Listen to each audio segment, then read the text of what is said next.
Hey guys, welcome back to the channel. This is a story about what if Fem Orochimaru wants Naruto instead of Sasuke. If you guys enjoy this story, give a like and comment for more parts. Also check out other stories from my channel and share it with your friends. With that out of the way, let's start. The Forest of Death looked like a war zone. The two boys watched as their third teammate had a duel with an S-rank nuke. They knew it was hopeless. Even the most prodigious in the shinobi world rarely reach this level by the age of 12. There was no shame in his defeat, it was inevitable. Even if they all had attacked, nothing would have changed, and only a pact between summoners assured their safety while damning him.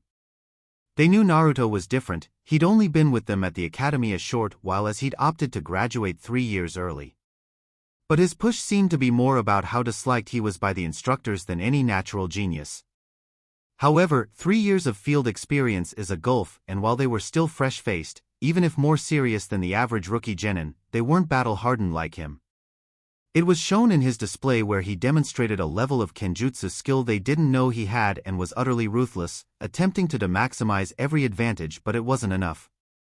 Even when he called upon that potent and frightening red chakra, his kenjutsu style becoming more feral as a result, it still did nothing. He couldn't touch her, and she toyed with him until she'd gotten her satisfaction. But she was also weirdly complimentary and encouraging. 2 strikes, one to the stomach and another to the face, hard enough to instantly concuss him while also making him drop his sword, ended the ominous chakra cloak. She picked up his sword and approached him, grabbing the redhead by his neck.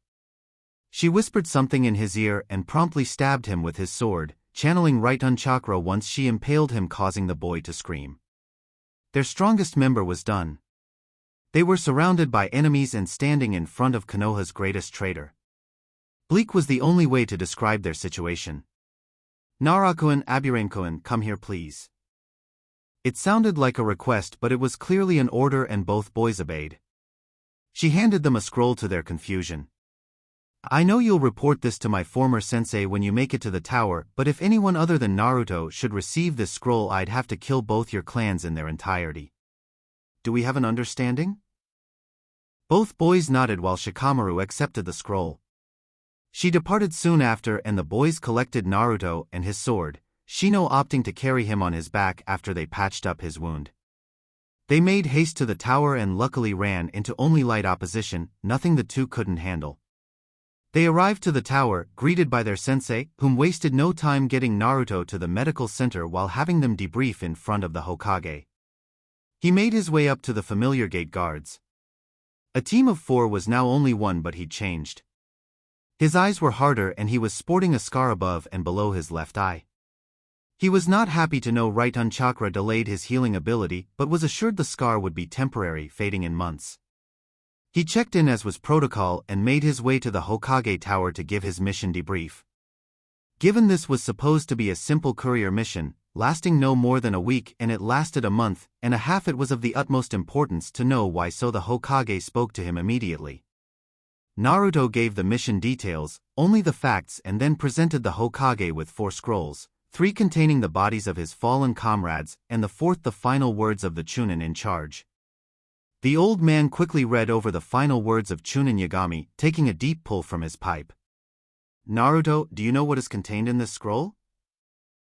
"No, Hokage-sama." Chunin Yagami stated you deserved a field promotion for what you did on the island of Ishval. He said you were directly responsible for defeating Kushimaru Kuriere and Raiga Kurasuke. He said you even dealt with his initial bias professionally and have shown the qualities a shinobi needs to become a Chunin. How do you feel about that?" "I am honored by his words. As you should be, but unfortunately, I cannot promote you at this time." Of course he wasn't going to be promoted. People who'd graduated after him, done less than him, and were less skilled were promoted, but not him. "Any questions, Naruto?" "No. I know you're disappointed, but it just isn't time to promote you. I had plans for you, Naruto, and you graduating early threw them off, but I will not abandon them. I want you to get closer to what should have been your graduating class. It is for the best. Do you trust me?" "No. Maybe I deserve that, but if you become connected with this upcoming generation of clan heirs, it'll go a long way in providing you political protection from those who'd want to see you hampered." The hampered like not being promoted when it is deserved? Like not being treated as a shinobi at all. There are those who would seek to weaponize you, and I don't want to see that. Then kill them. You're the Hokage, you employ an army of assassins. If someone is a risk to your rule, why not remove them? A lot of reasons, Naruto, the largest one being that's the path toward tyranny. It'd make Konoha be something it was never meant to be. But sometimes to uphold that ideal, I have to accept less than ideal outcomes for those that don't deserve it. As long as you can accept it, Hokage-sama. That's not what I meant, Naruto. Just understand, I'm not holding you back out of malice. If that's all, Hokage-sama. Dismissed. When Naruto regained consciousness, he relayed all relevant information to the old man, including that his chakra felt chaotic. Fortunately, the application of a seal over his existing one was discovered and remedied. This allowed Naruto's wound to heal faster, and he was near 100% at the end of Exam 2 and the start of the unexpected preliminary matches. All three of the Soul Suna team passed. The fan user beat the weapons user from Team Guy. The puppet user bet some older Konoha genin that could dislodge his joints. The sand user defeated Kiba when the Inuzuka had enough sense to forfeit and likely saved himself from being killed. Sasuke Uchiha defeated another older genin, one that could absorb chakra through touch. It was a fast match. Sakura Haruno and Ino Yamanaka had a match. It was long and seemed to offer some moments of self-realization for both girls, so that was cool. Niji Hyuga defeated his cousin, but it was harder than he'd suspected, and the boy seemed irate he didn't get to do more damage to his cousin. Choji lost to the sound genin Naruto prevented from attacking Kabuto. His two teammates defeated the others. Shikamaru knocked the girl out while Shino crippled the other boy. It was time for the last match, him versus Rock Lee. He'd heard about Rock Lee, unable to use nin and genjutsu but still passed, and given a team at the behest of his Jounin sensei. It was difficult for Naruto not to resent the boy. Only by creating his clone technique did he manage to pass the ninjutsu portion of the graduation exam. No one was there to advocate on his behalf because he had too much chakra, but someone who couldn't mold theirs properly got the personal approval of one of Konoha's premier Jounin? It's one thing for life to be unfair, it's another for it to be a complete asshole about making it clear. Naruto normally didn't dwell on who got things he didn't. It was a waste of time, and with no ability to change it, it felt self-defeating and pointless. He wouldn't ignore the unfairness, but harping on it just wasn't useful. However, since his humiliating defeat, he's been in a sour mood. He knew he couldn't win, she was better than him in every way, and yet it still felt like his pride had been shattered. He didn't understand why, it didn't make sense. But it did piss him the hell off. Are fighters ready? The sickly proctor asked. Both boys give an affirmative response before settling into their fight stances. Lee in his Gukken stance, Naruto with his right hand on the hilt of his sword. "I hajime," he said, and both boys sped toward each other. Naruto got the better of the exchange, rotating around Lee's punch and hitting him, with his blunted sword thanks to seals, in the neck with enough force to send him into the wall. Had the sword not been dulled, Lee would be dead. Naruto stopped, fighting his instinct to press the advantage. This is a Konoha nin, and he was hit pretty hard, so Naruto would allow him to give up as he may be injured or knocked out. To his mild shock and sincere annoyance, the green-clad boy got up and resumed his stance. Naruto sped toward him again, this time hitting him in the left shoulder with an overhead strike and kicking Lee in the stomach, sending him back into the wall. It was weird, while not his fastest he could see that Lee could track him but couldn't move fast enough to counter. "Take them off," Lee Guy shouted, and the boy asked if his sensei was sure. The man gave him a thumbs up and Lee speed up to the balcony where the genin were observing. Naruto quickly put it together, the boy had been wearing weights and saw reason to change it. Before Lee could remove his weights, he was hit with another sword strike, hard enough to potentially break a few ribs, and was sent careening to the floor. "Sorry, Rockun, but if you willing disadvantaged yourself, I can't allow that to change." Guy's protege was on the ground holding his ribs. The 3 attacks he's absorbed having taken a toll, but he refuses to back down. "I won't let this end here. I will show dash." "I hate to interrupt you, Rockun, but the only reason you aren't dead is because I haven't wanted to kill a fellow Konoha shinobi." Naruto said before biting his finger and running across the ceiling array on his sword, removing the barrier from the edge. You've taken advantage of that by not yielding and stepping on my mercy. Normally, I'd likely overlook it, but you've caught me on a bad day. This is your only warning. If you get up again, I'll come at you with the intent to kill. Guy won't give up, Naruto. I will show hard work can trump a genius like you. Lee said, managing to make it to his feet. Before he even took a stance, Lee was surrounded by cherry blossoms. Their fragrance was so alluring to the battered genin. It put him in a peaceful state, so peaceful he momentarily forgot he was in the middle of a fight. That is, until he heard a snap and the cherry blossoms seemingly attacked him. Then Lee felt pain all over and fell to the ground in a bloody heap. Most of the genin saw what Lee saw, him being surrounded by cherry blossoms. The jounin knew it was a genjutsu but didn't dispel it so as to not interrupt it for Lee. While he was distracted, Naruto sent a series of wind blades toward Lee, but it appeared as if the cherry blossoms suddenly grew sharp and attacked. Once Naruto dropped the illusion, all saw Lee cut at various spots on his body. The cuts weren't deep but were numerous and appeared to be quite painful. Naruto waited for the proctor to call the match when, astoundingly, Lee tried to get to his feet once more. Even in mind-numbing pain, the boy wouldn't give up. Many would find it admirable, more so foolish. Naruto found it offensive. Why? The redhead questioned. Because I want to prove I can become a splendid shinobi with nothing but taijutsu. Lee said, finally standing again. Naruto didn't know why, but this angered him. This wasn't his only chance at the Chunin exams, and even if the boy couldn't use chakra techniques, he could pick up a weapon. But more than that, he was being an asshole. Even if he won, what would it prove? That Naruto was an idiot for being merciful? Because until recently, almost no one gave a shit if Naruto became a splendid ninja. This toolbox had the nerve to call him a genius. What does he know about burnt-out tenketsu from performing an original jutsu? The research, the notes and diagrams. When something doesn't work, going back to the start, going back to chakra theory or what hand signs do.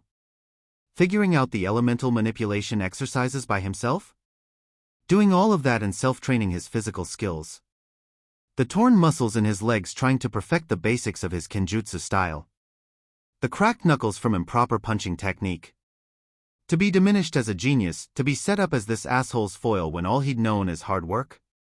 It was infuriating. You know, they say a shinobi is judged not by how they lived but how they die. I'll make sure you'll be remembered as a splendid shinobi, Rakkun. The Uzumaki said with menace and then blurred once again, intent on cutting down this arrogant boy that dare label him. However, his attack never reached Lee as Naruto was met with a powerful force and sent into a wall himself by Lee's sensei, Guy. Naruto's back hit the wall with a thud and he was seeing double, however he was coherent enough to make out Guy standing over his fallen student. This only enraged Naruto further as in the moment, he truly believed Guy wouldn't have attacked any other genin in attendance. But he openly attacked the sacrifice, likely not fearing any repercussions. But that's where he was wrong. Getting up, shakily to his feet, Naruto started to perform a sequence of hand signs, going a little slower due to the effects of his Guy's attack and his impact on the wall. However, the Hokage and Kakashi both knew what that jutsu was, and with Guy distracted it could kill both his student and him. Hiruzen made to Naruto first, chopping him on the back of his neck, knocking the boy out.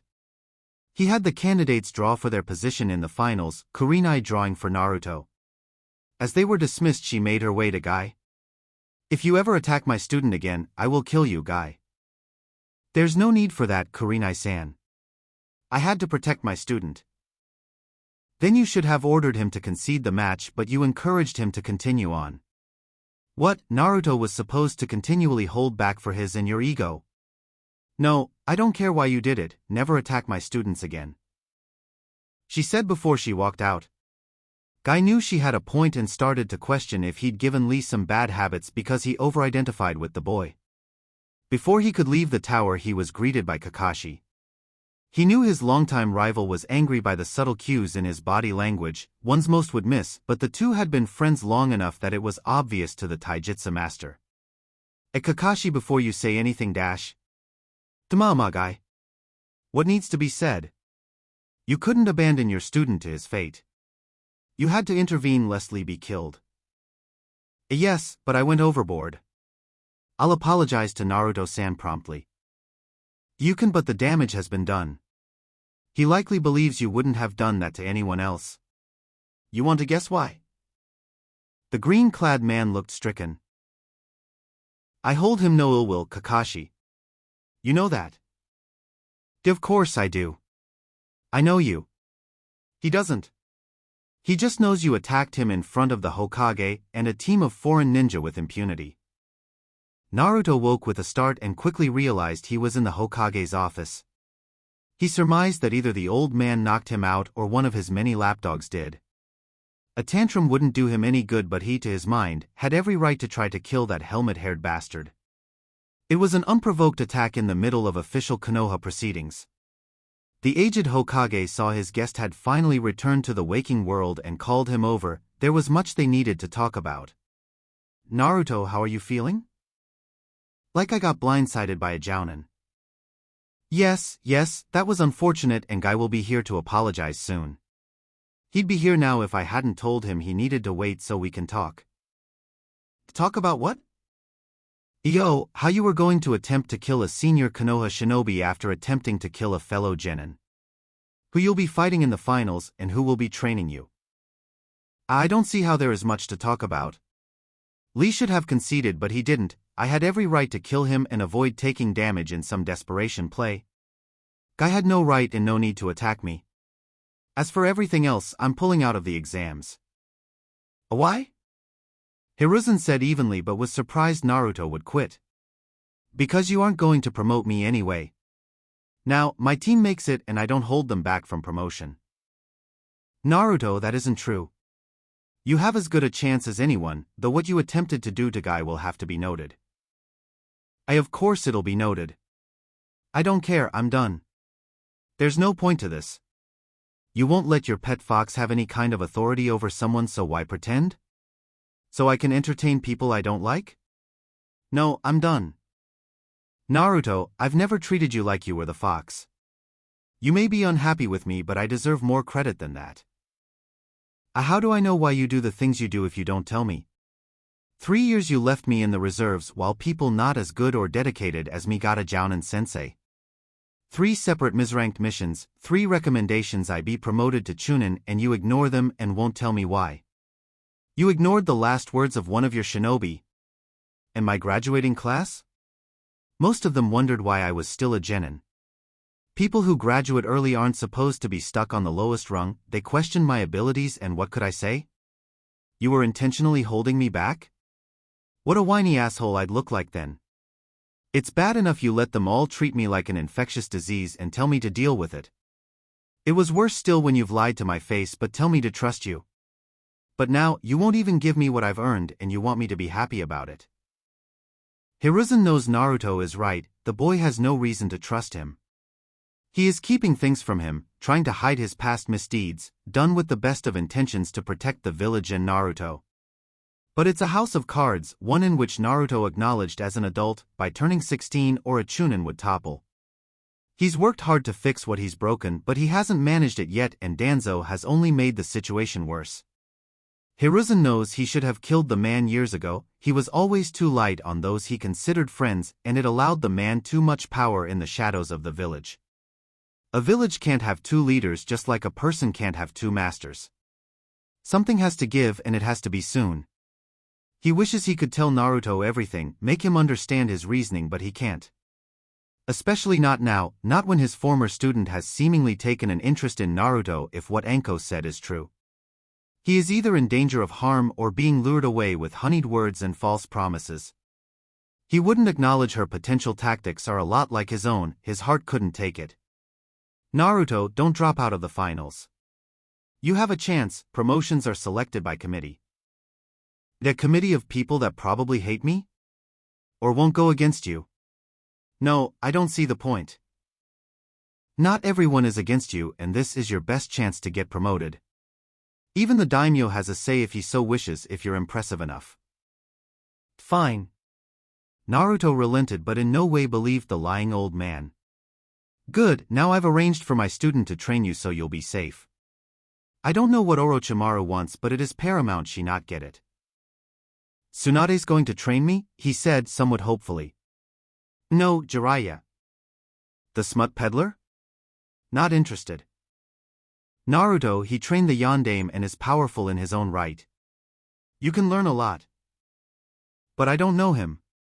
If protection is an issue, I'll go train in my summons realm. I had some things I wanted to work on anyway. Naruto, you will train with Jiraiya, that's an order. Hiruzen said sternly, causing Naruto's eyes to narrow. Aye. Good, now let's resolve the guy issue and you can be dismissed for the day. After his meeting with the Sandaime, Naruto headed to an isolated training ground, one he's used for years.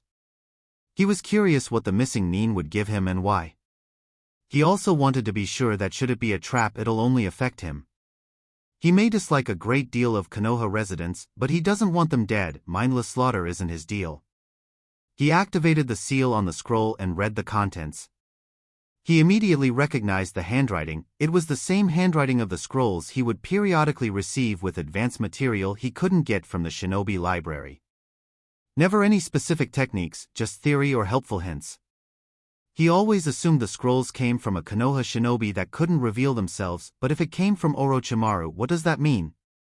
The scrolls, outside of the guidance of the Panthers, were the greatest sources of help in his development as a ninjutsu inventor. He couldn't understand why she'd help him. This felt like the old man. A game was being played, but he didn't understand the rules or how he fit in. He was just at the whimsy of others and he hated that feeling but didn't know how to break free of it. He decided to just look at the material. True, he needed a plan, but it wasn't going to come to him now, so he'd focus on something he could do.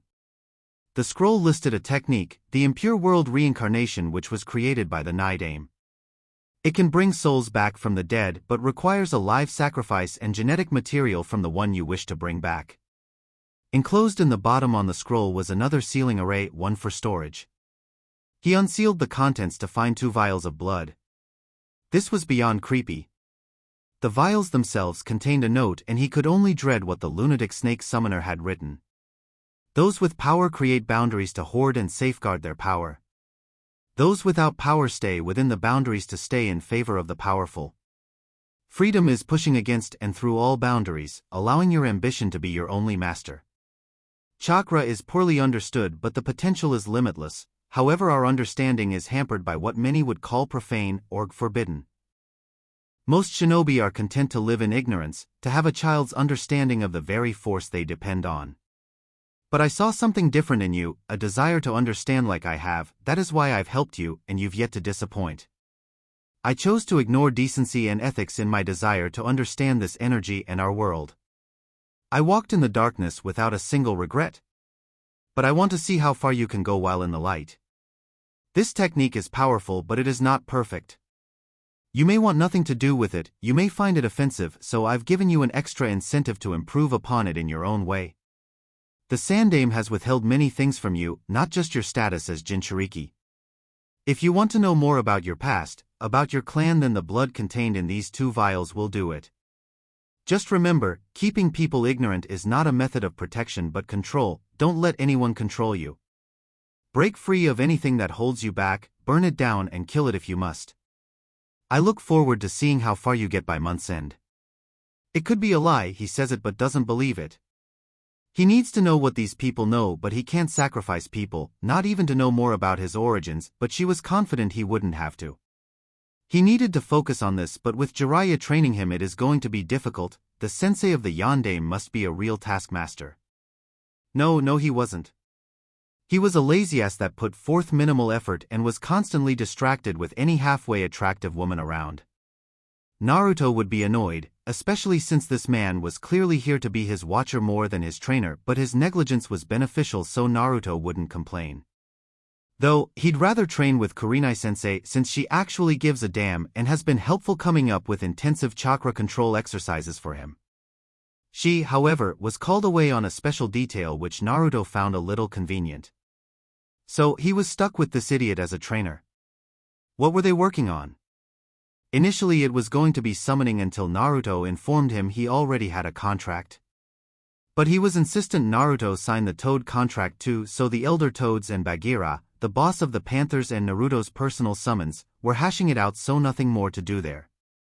Drawing on the Bijou chakra? He can already do that, and how can a non-Jinchuriki that has never trained one help him? So, the last project was the Rasengan, the Yandame's personal jutsu.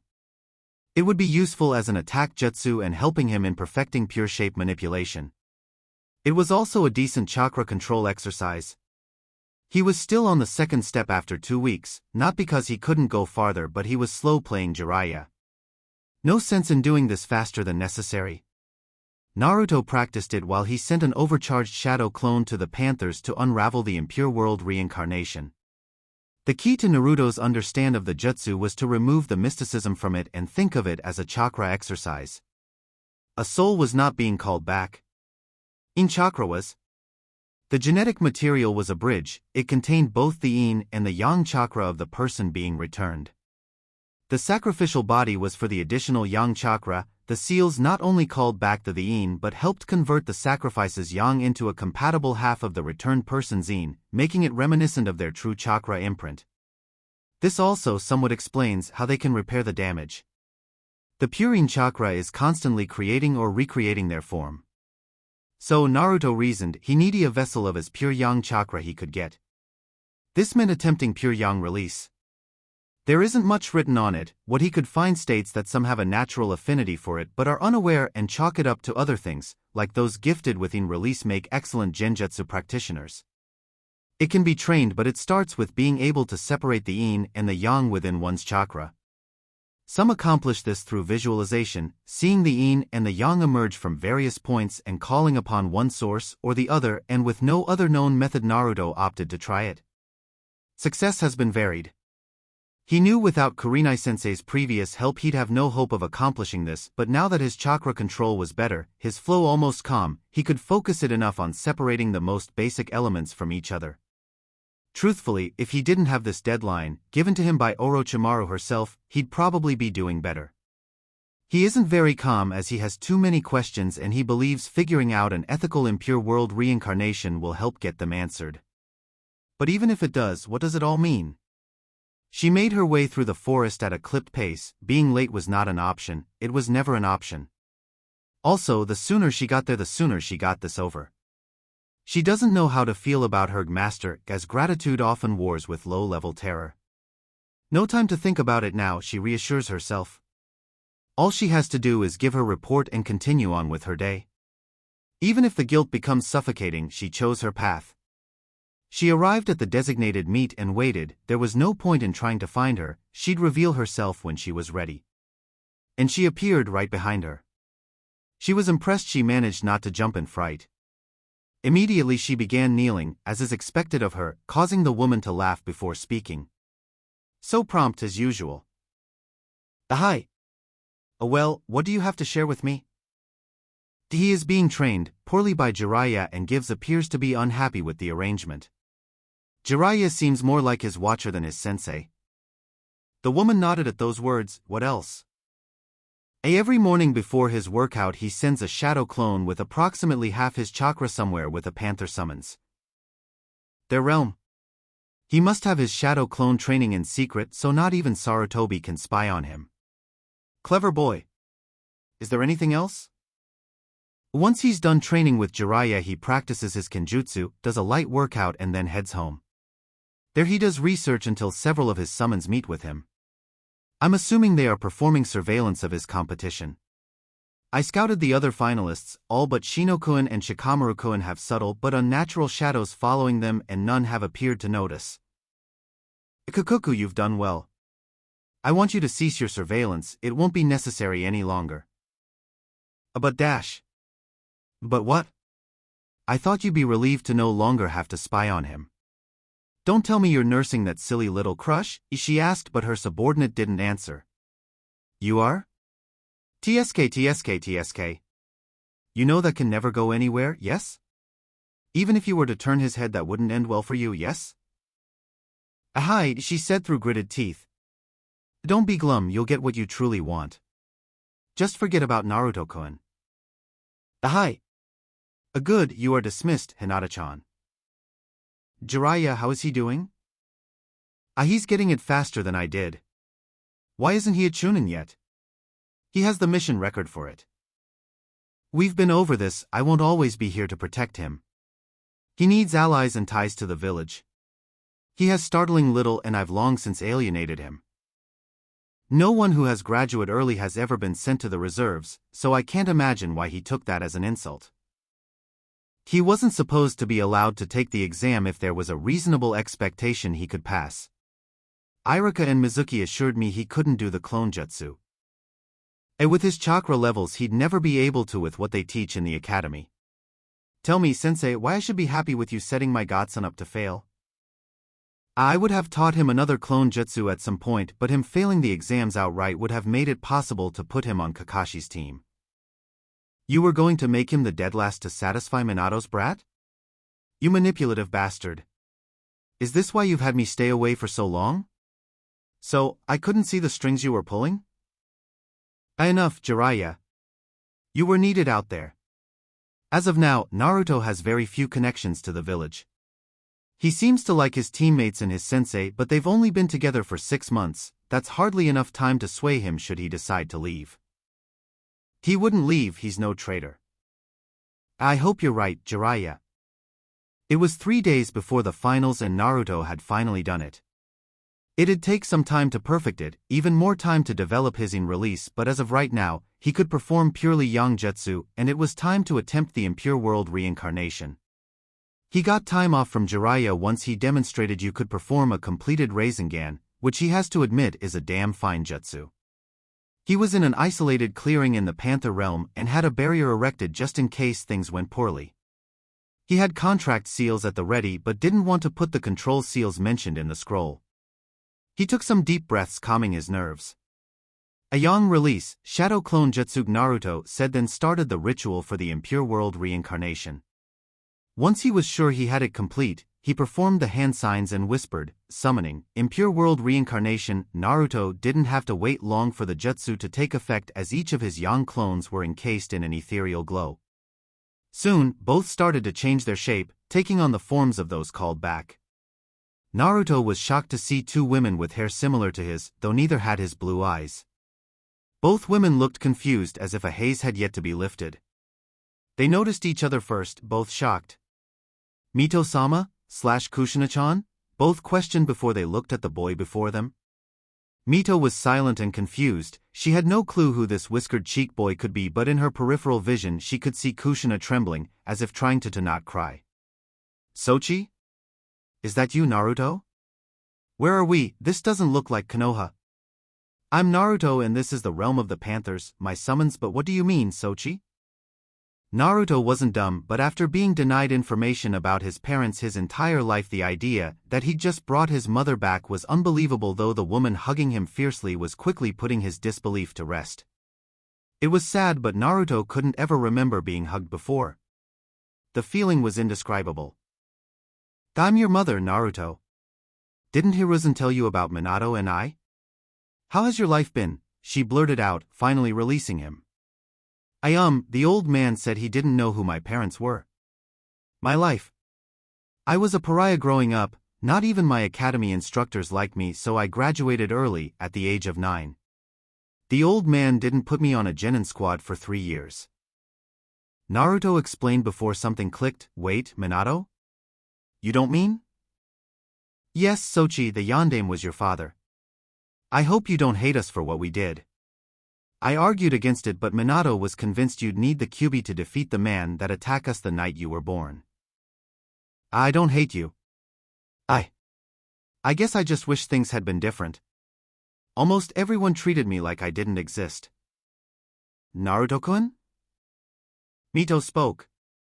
She hated to interrupt this moment between mother and son, especially since Kushina must have died almost immediately after giving birth, given how weak a Jinchuriki's seal becomes during childbirth, but she needed to know how he brought them back. She was familiar with Tobirama's abomination and lonely childhood or not, she couldn't accepted someone being sacrificed to return them. Ahai? Did you perform the Edo Tensei? Ahai. Sochi, no. You can't just sacrifice people. I didn't. I used a shadow clone made with yang release, he quickly explained. Yo, that was very creative. My Sochi is a genius, Mito-sama. Actually, I'm not. I just work really hard at and don't give up. Nothing genius about that. I don't know about that, Naruto-kun. Tobirama never came up with this, and he invented both jutsu. Seems obvious in retrospect, but the best insights do. Mito said. Dara, you knew the Nidame? Yes, I did. He was my brother-in-law. I'm Mito Senju ne Uzumaki and your predecessor. How so? I was the first Jinchuriki of the Kyubi, Kushina here was the second. Were you both hated too? No, Sochi, no one knew we contained it. And I don't understand why Saruchan would tell others. Mito said before a realization hit her, Naruto-kun, if you didn't know who either of us were, why did you summon us? Orochimaru gave me the jutsu to figure out and said if I did I'd have answers about my history. You're Orochimaru's student? See, you are a genius.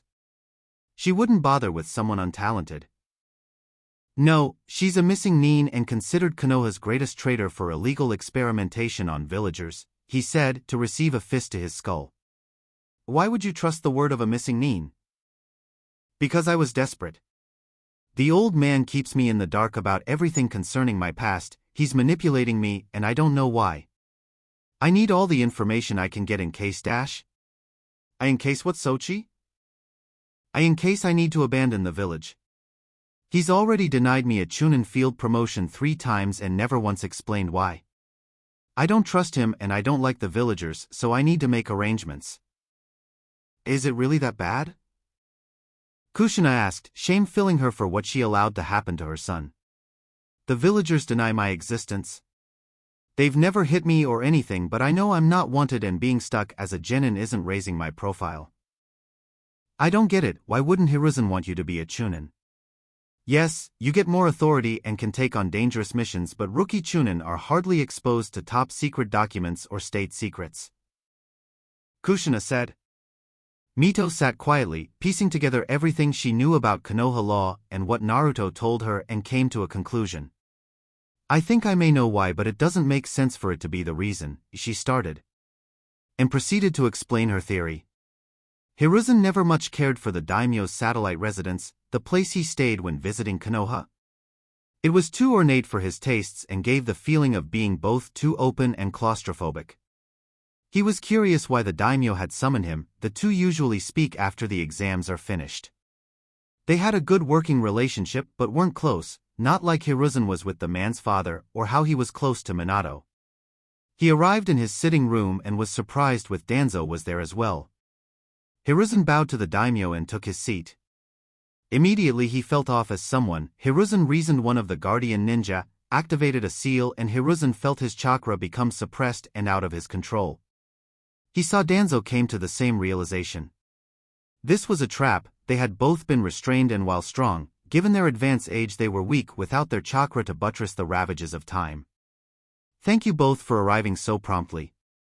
There is a matter we need to address and I didn't want either of you to do something foolish, like try to manipulate me with a stolen sharingan, the daimyo said while staring at Danzo. The man couldn't hide his shock and cursed he couldn't summon his root to extract him. Your shadows are already dead, Danzo. How dare you come to my residence with armed guards and try to hide their presence from me? Foolish old man. Hiruzen, you've allowed this relic to become arrogant, among other things. What do you mean, daimyo-sama?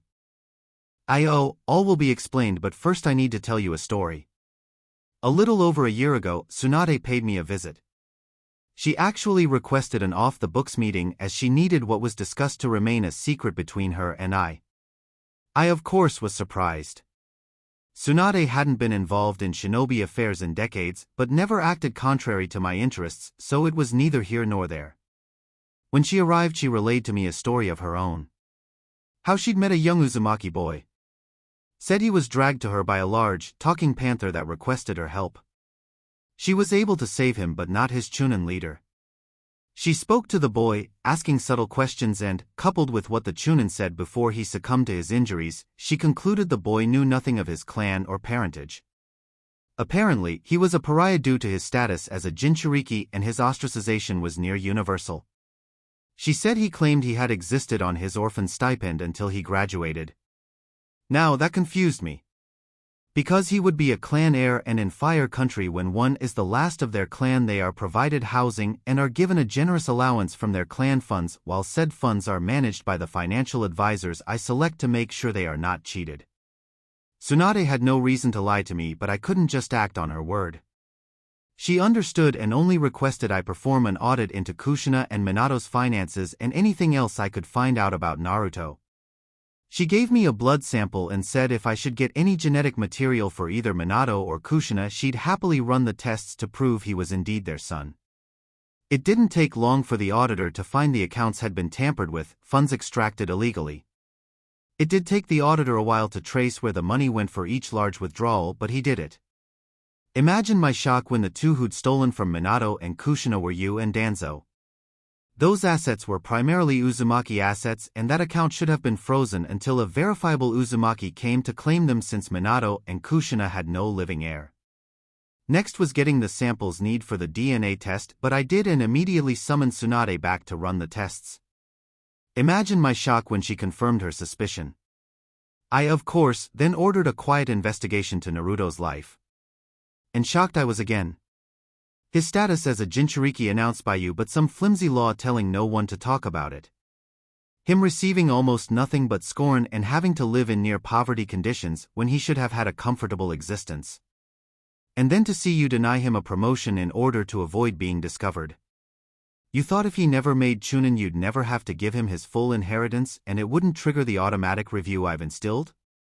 Why, Hiruzen? Why all of it? Why did you lie to me? Why did you ignore my laws? Why did and do you allow this demon in human flesh to run circles around you? Have you grown so weak you simply cannot perform the tasks required of an Hokage? I lied about Naruto's heritage to protect him. The village was weak, weaker than it had ever been after the Kyuubi's rampage. Then why not send him to the capital? I could have protected him and made sure he'd be healthy and happy. I initially believed the villagers would get over their pain and see Naruto for who he is. And the money, why did you steal from Naruto but deny him what he was entitled to? Same reason. We were in a terrible financial situation, especially so soon after a war. The civilians were demanding a say in governmental affairs since they were going to be providing a bulk of the money required to keep us solvent and functioning. My old teammates were pushing me to accept, no doubt for their own reasons. I need a quick infusion to take their leverage away. I'm not proud, but if I had allowed some sort of civilian council, imagine how worse things would have been for Naruto? You could have come to me, Hiruzen. I didn't really know you then, Daimyo-sama. I couldn't assume you wouldn't diminish my authority as well. So great is your concern about your authority you do nothing to curb Danzo's excesses? I can't justify that. I used to say he was doing what he thought was right for the village, but I was just too soft and he only cared about his own power. That's a lie, Hiruzen. Everything I do for a more powerful Konoha. Sure. Even pilfering the corpses of dead Konoha ninja. Understand this, Danzo, you won't be leaving this office alive. I won't allow a monster to exist in my country. As for you, Hiruzen, after the Chunin exams you are to vacate your office immediately. Have Jiraiya or Tsunade replace you. Even get that Kakashi brat to do it, I don't care, but you are not fit to be Hokage any longer.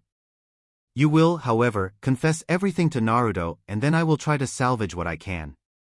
God help us if the boy hates you and all of Konoha enough to turn traitor. Daimyo-sama, I'll step down. You're right, I'm not fit to lead the village, but don't tell Naruto.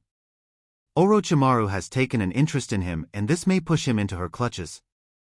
We don't want that. No more delays. It's bad enough you ignored my law, and I know this isn't the only instance, as I only have to go to the Hyuga compound to see an example of forced servitude, but I'll be clearing that up after the exams as well.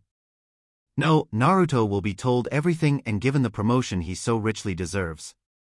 I am so ashamed of you, Hiruzen, and I imagine Minato and Kushina are as well. The stadium was packed and brimming with anticipation. All contestants but one were present, but Hiruzen couldn't focus on that. His mind had been elsewhere since he was stripped of his position, even if it hadn't been made official yet. He was ashamed of how far he'd fallen, of the lies he told to others and himself. He had soothed his conscience by assuring himself he'd done what was best for the village, but that wasn't the truth. The daimyo even mentioned how his asymmetrical alliance with Suna was starving the village and how it was making Raza desperate. The daimyo took it upon himself to speak to his Wind country counterpart to make sure Suna got enough funding. Hiruzen was creating an enemy, one with motive to attack them, and the exams would have been the perfect time to do so. He'd lost a step both mentally and physically. It was time, he realized. It had long since been time. He sat awaiting the arrival of Raza and this new leader from Odo when he watched the two arriving together, chatting as if they were old friends. As the two sat beside him, Raza offered his greeting and Hiruzen returned it formulaically. But when he heard the leader of Odo speak, his blood ran cold and he was about to summon his Anbu and attack when she stopped him. International law, Sarutobi-sensei? You attack me now and you'll be sanctioned by other villages and nations, Kokoku. She was right. And not only that, but if he did attack her now there would be untold casualties and he couldn't allow that. He'd have to tolerate his wayward student for the time being. Hiruzen wasn't the only person hosting a sannin, as the fire daimyo was sitting beside Tsunade, both wanting to see how Naruto would do as well as be on hand when Hiruzen tells him the truth. Alright you lot, the rules are the same as they were in the preliminary round. Hate stated to be interrupted. What about Sasuke and that Dosa guy? Shikamaru asked. Dosa had to pull out due to injury, he said, looking at Naruto, and if Sasuke doesn't show up for his match he'll likely be disqualified. Now if there are no more questions all exit except Neji Hyuga and Naruto Uzumaki. Hate watched as the other genin left and walked to the center of the stadium battleground along with the first two fighters. He announced the two and then called a start to the fight and watched as neither boy moved. All was quiet as the audience watched the Hyuga prodigy stare down the bane of Konoha. The redhead had changed his clothes for the finals, ditching his normal blue pants, blue shirt and orange hooded vest for black hakama, tied at the ankle with blood-red tape, a black sleeveless shirt with extra material at the neck for a Kakashi-esque face mask and a black kosode, with a chainmail mesh sewn into it. It was finished with an obi, the same color as the ankle tape, and kept his sword to his side. He let his spiky hair rest on his shoulders, just past neck length. You should give up, Uzumaki. Winners and losers are chosen at birth and you are a loser. Neji started, only to see Naruto have no visible reaction. You may have graduated early, but clearly Hokage-sama saw you as a failure. Why else would you have been denied a genin team and chance for promotion for so long? He hissed, confident this would get a rise out of his opponent. He was surprised when it didn't. He decided if he couldn't get a rise out of the boy he'd initiate the attack and finish things quickly. He pushed off the ground and aimed a palm thrust at Naruto's chest, hitting the redhead flushly. Neji smirked until he saw the Naruto he hit flare briefly and then puff into smoke. He was confused why Naruto would send a clone to fight and then have said clone unable to do anything. He heard footsteps behind him and turned to see another Naruto, maybe the real one, approach. He got ready to attack but halted when the boy spoke. Neji, look at the hand that struck my clone, he said, and Neji did just that, only to see a sealing array on his hand, going up his forearm. That's a localized explosive array. It'll take your arm off at the elbow and likely end your career. Concede now and I'll remove the array, don't and you lose an arm. Neji was stuck, unfamiliar with indecision. He'd never heard of a clone that could impart a seal on someone when struck, but then again, he wasn't aware of corporeal clones that dissolved into smoke either. His opponent put him in a bad position. He could try to strike Naruto, but he was too far away for him to reach the redhead before he could activate the seal. And that assumes the seal does what Naruto claims it does. He could be lying or the seal could be a dud. If that's the case, he'd have given up due to an empty threat and his pride couldn't allow that. He remembers the boy was hesitant to do too much damage to Lee until Lee pushed him too far, so him going for such a move as an opening didn't read to Neji. Of course, Neji wasn't and couldn't have been aware of Naruto's current mental state. He'd felt his heart fill with the time he spent with his mom and Mito, who he called Bachan much to the lady's delight. But there was a burning angry as well. The Sandaime had denied him much, for what reason Naruto didn't know and wouldn't ascribe a motive to the man because it didn't matter. Outside of his team and those he'd worked with in the past, he didn't care about Konoha ninja. He wasn't one of them and they truly were them now. He saw them as weak-minded traitors and cowards, unworthy of his parents' sacrifice and his father's trust. No, he didn't blame Minato for his childhood, he blamed Konoha for not trusting their alleged hero even when all evidence stated they should. In the preliminaries, the Fuin Bunshin would have been preloaded with a paralysis tag because he didn't want to hurt a comrade. Now? Neji isn't a comrade, just a potential enemy. Neji decided to call Naruto's bluff and charge toward the boy. He didn't have to wait long to realize his mistake. A quick flare of chakra is all it took and suddenly the arena was filled with the screams of Neji as he clutched what was once his arm. It was lucky for him that the position of his arm didn't allow bone fragments to fly into his eyes, but he did have some burns and cuts along his side and leg. Hate quickly called an end to the match and called forth the Mednin. Naruto silently retreated to the contestant area.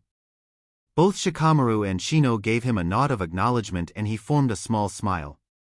That was quite vicious, Hiruzandano. What jutsu was that? Raza stated. Kukuku, vicious indeed. It appears Konoha can still turn out real shinobi every now and again.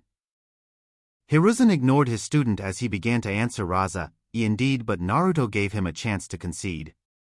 A shinobi shouldn't make empty threats and Neji had no reason to call his bluff if he couldn't recognize the array. Also, I believe Naruto-kun calls that a Fuin Bunshin. He was inspired by the Yandaime's ability to apply seals with just a touch but has taken it to new level. Such advanced seal materialization, he certainly has my vote for Chunin, Orochimaru said. I must agree, while short he did enough and revealed very little of his abilities. Raza added. Hiruzen simply nodded. The Jounin sensei were quiet at the end of the match. Truthfully, none knew what to expect out of the match. Neji was hailed as a genius whereas rumors circulated that Naruto had killed 2 A-rank shinobi in a single mission. However, he kept most of his skills hidden though demonstrated an impressive amount of kenjutsu skill against Guy's clone. That was most unyouthful. Lee exclaimed, seeing his rival defeated and maimed by the same boy that so easily defeated him was hard to accept. Guy-sensei, we have to get to Neji. Tenten said but saw her sensei shake his head. We'd only be in the way. Neji is going to need a lot of help and the Mednins need to be focused. As far as it being unyouthful, he was given a chance to submit, just like you were. It is, at times, laudable to not give in but as a Chunin you need to know when to back down for the sake of the mission and your comrades. I don't fault Naruto, he told Neji exactly what would happen if he attacked again. You're okay with what he did? That was a comrade he crippled. Tenten yelled. Yes, it was a comrade he tried to spare. Tenten, what would you have him do? Hold back and allow Neji to continue attacking? Seeing the girl refuse the answer he continued, Neji put his health on the line in the belief Naruto wouldn't hurt him. Like you Lee, he was going to take advantage of his mercy. The difference is, this time Naruto didn't give more than one chance. As such, Neji's injury is my fault. I've instructed you poorly if none of you know how to stand down when you're outmatched. Guy finished, sounding more subdued than he ever has. Asuma and Kurenai could see he meant every word and while Kurenai still had some negative feelings toward the senior Jounin, she wouldn't wish the belief you failed your students on anyone. You think he did enough for a promotion? Asuma asked. I hope so, he's clearly ready. I've let him run some of our C ranks and he's done well. He's clearly paid attention to what other Chunin did when he was stuck in the reserves. Kurenai answered. Close by the Jounin sensei sat Anko. She'd never really had an opinion on her fellow pariah, not until she had expressed an interest in him. She was one of the few that saw the footage of their kenjutsu battle before the cameras cut out. He wasn't on her level, nowhere near, but he was good, willing to change tactics on the fly to keep a superior opponent guessing. He also didn't hesitate to go for the kill. Normally, that kind of ruthlessness would be something Anko praised. But Orochimaru taints everything and Anko couldn't help but be wary of the container. She didn't know why Orochimaru was interested, but it couldn't be for anything good, and given the boy's experience in the village, he had the signs of a flight risk, one that may run straight to the snake. His willingness to, potentially, end the career of a fellow Konoha ninja demonstrates how little connection he feels for the place. Orochimaru will exploit every weakness to get what she wants, and to Anko, Naruto looked like an easy get. Hate was instructed to delay Sasuke's match and to move through the rest of the order. The next in line was Shikamaru and Temari. Shikamaru complained a lot about having to fight a girl, wondering if he should just forfeit. Shino and Naruto pushed him over the railing so he'd have the chance to do so, much to his annoyance and their amusement. It was a good tactical matchup and he'd managed to ensnare Temari but forfeited as he was out of chakra, shocking everyone but his teammates, sensei and fellow clansmen. Shino fought Kankuro and it was a little faster paced than Shikamaru's fight but still relied on inventive tactics. The boys fought to a double knockout as Shino was poisoned and Kankuro was entering chakra exhaustion. Finally, it was time for Gaara to face Sasuke. The match was almost called as the Uchiha and Kakashi arrived at the last possible moment. It was a good fight, Naruto felt. Sasuke had some decent speed and made good use of it. Naruto thought the lightning jutsu was a mistake when he could have used a genjutsu, and that was proven correct when Gaara turned into a miniature sand thing and trounced the Uchiha, who used too much chakra on that move. Luckily he escaped without serious injury as the Kazekage got Gaara under control, and it was time for the semi-final round, Naruto vs Temari. Temari was trying to quickly come up with a strategy. She'd used a lot of chakra in her first fight and hadn't had a chance to recover much. She knew the redhead was dangerous with his sword and she couldn't allow him to get close to her, but his speed would be hard to negate.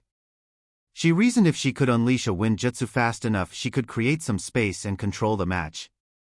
He hadn't shown much in the way of ninjutsu and she didn't believe he could match her futon mastery. Naruto wasn't planning out a strategy, he already had one. Thanks to his summons spying on the competition, he was aware that Temari was overly reliant on her war fan. If he took that away she'd be in a poor position and possibly give up. He knew just the thing. About 6 months into his own research, Naruto started building his own jutsu theory. It was slow, it required a lot of reading, testing and revisement, but he felt he was truly onto something. While most ninjutsu seemed to be of the elemental variety, it didn't explain the ninpo, the jutsu that were predicated on a specific element. How did chakra become a poison gas, for instance? No one really knew. Naruto posited, what if ninpo are based on the elements but by combining, at least partially, the behaviors of one element with the property of another? Not all could be understood like this and one would have to incorporate yin and yang as well, but he believed he was onto something. He hadn't managed to create many jutsu out of this insight, but it has affected his kenjutsu. Naruto learned early on he had a wind affinity, and wind is said to be the sharpest element, though lightning is great for piercing. Naruto wondered what would happen if one took the sharpening process from wind and incorporated lightning's high frequency? Sound. You got sound, and the better he got at grinding wind faster and faster the closer he got to what became his supersonic blade. This type of chakra flow is the sharpest, not even a vacuum blade compares. This was the key to his plan. Temari was about to lose her main weapon. Hate called a start to the match and Naruto blurred in front of Temari, not giving her a second to react. She just had time to start to open her fan before she heard a faint ringing in her ears. Next thing she knew, her fan was in tatters and she had a sword to her throat.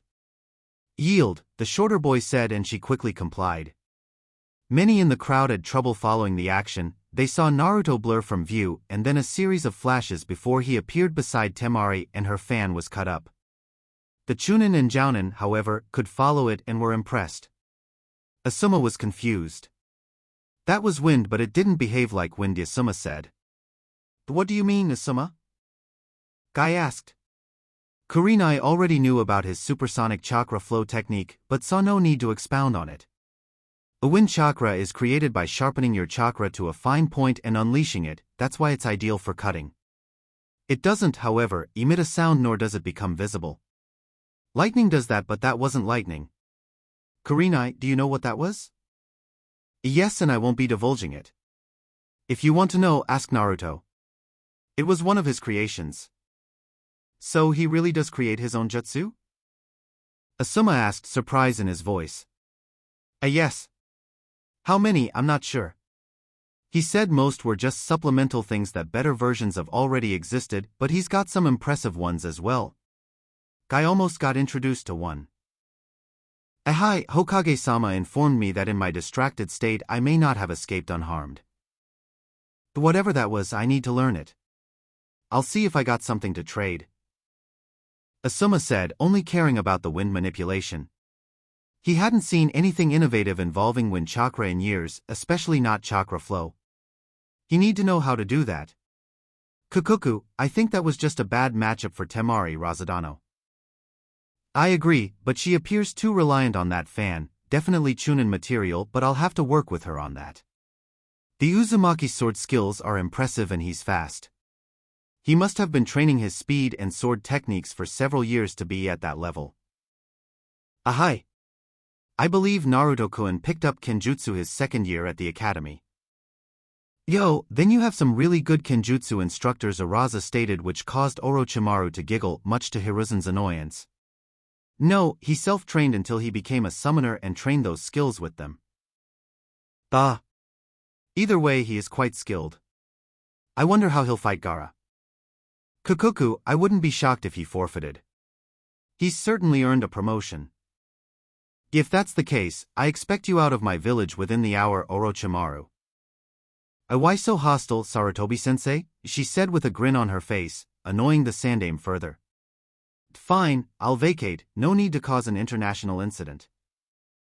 Naruto was on the arena floor, debating if he should forfeit this next match. He'd proven all he needs to, and if the old man doesn't promote him, no one can say it is due to a lack of skill or ability. That makes this match completely pointless. Another part of him wants to stay, he wants people to see him, the social pariah and outcast, run through the competition. To easily defeat the prodigy, the strongest kunoichi in the competition, and finally, Tsuna's mad Jinchuriki. He wasn't sure Gaara was one until his match with Sasuke, but he has a way to incapacitate the boy. It would put some emphasis on the day, and let all know Naruto Uzumaki isn't the one to try. But that's ego, and a ninja doesn't need ego. Why reveal any more than he needs to? It was difficult, his pride was telling him to just win the damn thing outright. But he's accomplished his mission, and as a shinobi, that's a sign it's time to come home. I forfeit. I believe I've done enough to earn my promotion, I have nothing left to prove. Naruto announced and saw Hate nod before he exited the arena via Shunshin to appear by Kurenai, who gave the redhead a hug and congratulated him on performing so well. Hate crowned Gaara the winner, though the boy didn't look pleased and called the Chunin exams to a close. Just as they were starting to depart, an Anbu appeared by the Jounin sensei to retrieve Naruto, per the Hokage's orders. Naruto couldn't hide his annoyance, he wanted to go check on his teammates, though he suspected Shikamaru was just napping in the medbay. Naruto arrived with the Anbu to the Hokage tower and was escorted to the Hokage's office. Naruto really didn't understand why this Anbu was on his ass, but he just ignored it, she was only following orders. When got to the office door, he saw two samurai standing outside it, which was weird. The Anbu ordered him to stay there until he was called, and then she went inside the office. Those were some pretty sweet sword skills, kid. Never thought I'd see a Tenken user, especially not a shinobi one. Do you know my style? Yes, it's an old style, but most people can't learn it due to the damage done to the leg muscles. How long have you been practicing, and how many steps from the Shikuchi was that? I started learning when I was 7 from a scroll that was gifted to me. And I was 3 steps shy. While I can move faster, I can only go up to 2 steps for the Shikuchi until my body matures. Naruto said while rubbing the back of his head. He wasn't used to being praised by strangers nor getting to talk Kenjutsu, it was nice. Impressive, the same samurai said. And just a word of warning, the daimyo is in there, so mind your manners. Thanks. Being an orphan, that stuff doesn't come naturally, but I'll do my best, Samurai-san. Get Sojiro, kid, and this is Shishio. Naruto Uzumaki, nice to meet ya. Likewise, as Shishio said. The trio continued to chat away until Naruto was summoned into the office. Upon entering, Naruto saw the old man, surrounded by his advisors. Jiraiya and Tsunade were both there, he shot her a quick smile, but sitting to the side of the office was, he assumed, the daimyo. He bowed deeply to the man and shot a quick one to the old man. He hated the weak, old bastard, but it'd do him no favors to act like a brat now. "I Hokage-sama," he said evenly. "Naruto-kun, please sit down, we have a lot to discuss. First, I want to congratulate you on your promotion to Chunin. It's long overdue." Hiruzen said and saw Naruto's jaw tense for a split second. "Thank you, Hokage-sama. No thanks necessary. Next, Naruto, I have to tell you some things that will not be pleasant for either you nor I. I just want you to listen completely, and then we can discuss where we go from here." He saw the redhead nod and continued. After the Kyuubi attack, the village was in a vulnerable position and the Hokage position was as well. We needed more funds to keep ourselves functioning, but the more wealth civilians wanted power in exchange. I could levy taxes, but they could also leave. I couldn't afford to call their bluff or wait them out, so in a moment of well-intentioned idiocy I pilfered from an account. An uzumaki account, your inheritance. I won't lie, it was a large sum, though I managed to pay it back years later. With interest. I didn't watch the account as closely as I should have. Another person also took a generous sum from the accounts. He never repaid what he stole, likely banking on blackmailing me should I call him on it. Trying to fix what I did or allowed to happen has taken a long time, and truthfully, you have not been made whole. That is why I have delayed your promotion. When you become a Chunin, you are a true adult and, in accordance with Daimyo-sama's laws, are granted full access to your clan funds and vaults. You reaching this rank also triggers an automatic audit from an accountant approved of my Daimyo-sama himself. He took a moment to collect himself and then continued. This law, designed to protect the last member of loyal Konoha clans, would have dictated you be provided a house and a plot of land with the option to expand your property up to 10 years after you made Chunin. The issue is, for me to have followed the law for you, it would have required my revealing who your parents are, as the funds to purchase the land comes from a tax paid by all shinobi clans. Even yours has paid into this account, even though there have only ever been 3 members residing here. Naruto, your parents are the Yondaime Hokage and Kushina Uzumaki. I know. How? That hardly seems relevant, Hokage-sama. Please continue. If any of your parents' enemies realized they had a child, one that was unprotected in a village trying to recover from a massive attack, you'd either be kidnapped or dead. That's not entirely true, Hiruzen. Tell him the whole truth. The daimyo ordered. I could have sent you to the capital. Minato and Daimyo-sama were close, and the royal family has always had a good relationship with the Uzumaki, which is why much of their wealth wasn't lost during Uzushio's downfall.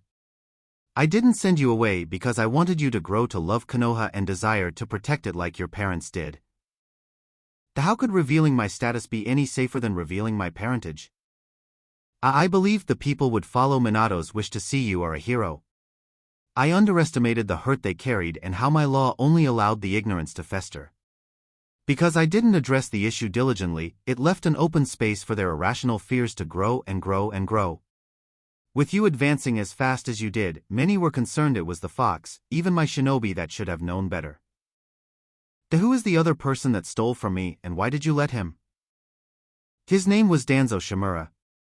He was once a friend and a longtime rival of mine. He used to head a division of Anbu called Root. While militant and misguided, he truly loved Konoha, and I used that as an excuse to ignore when he'd overreach. He was executed on Daimyo-sama's orders. When did this occur? 2 days ago. That long? You let him use my family's resources for God knows what and did nothing? I won't lie to you, Naruto, I've held the seat for too long. I've been soft when I should have been firm, too trusting when I should have been suspicious, and too passive when action was needed. I've wronged you because of this, and you may not believe me or you may not care, but I am truly sorry.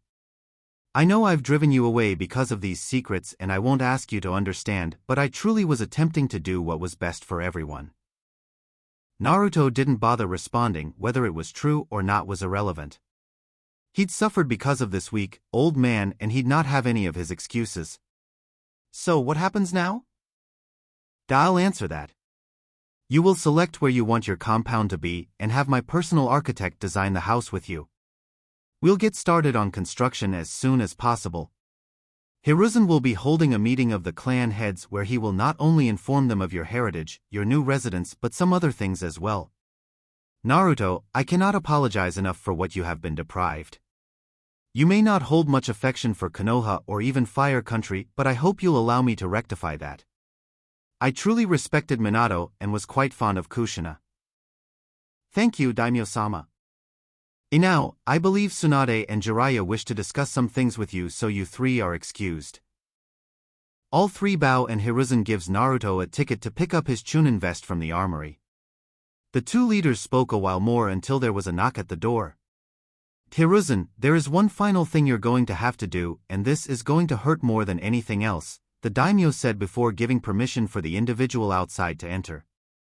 In walked Orochimaru that instantly put the Hokage on edge, ready for an attack. Calm down, Hiruzen. She is here at my invitation.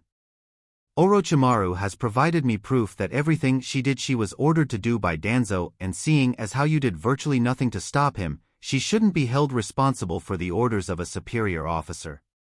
As such, effective immediately, Orochimaru is to be reinstated as an elite jounin of Konoha, all crimes pardoned without exception.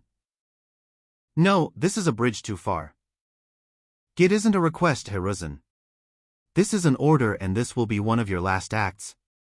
I expect you to announce her return within 48 hours, do I make myself clear? Hi. Kakuku, I'm so happy to be back, Sarutobi-sensei. How did you convince him to allow you back?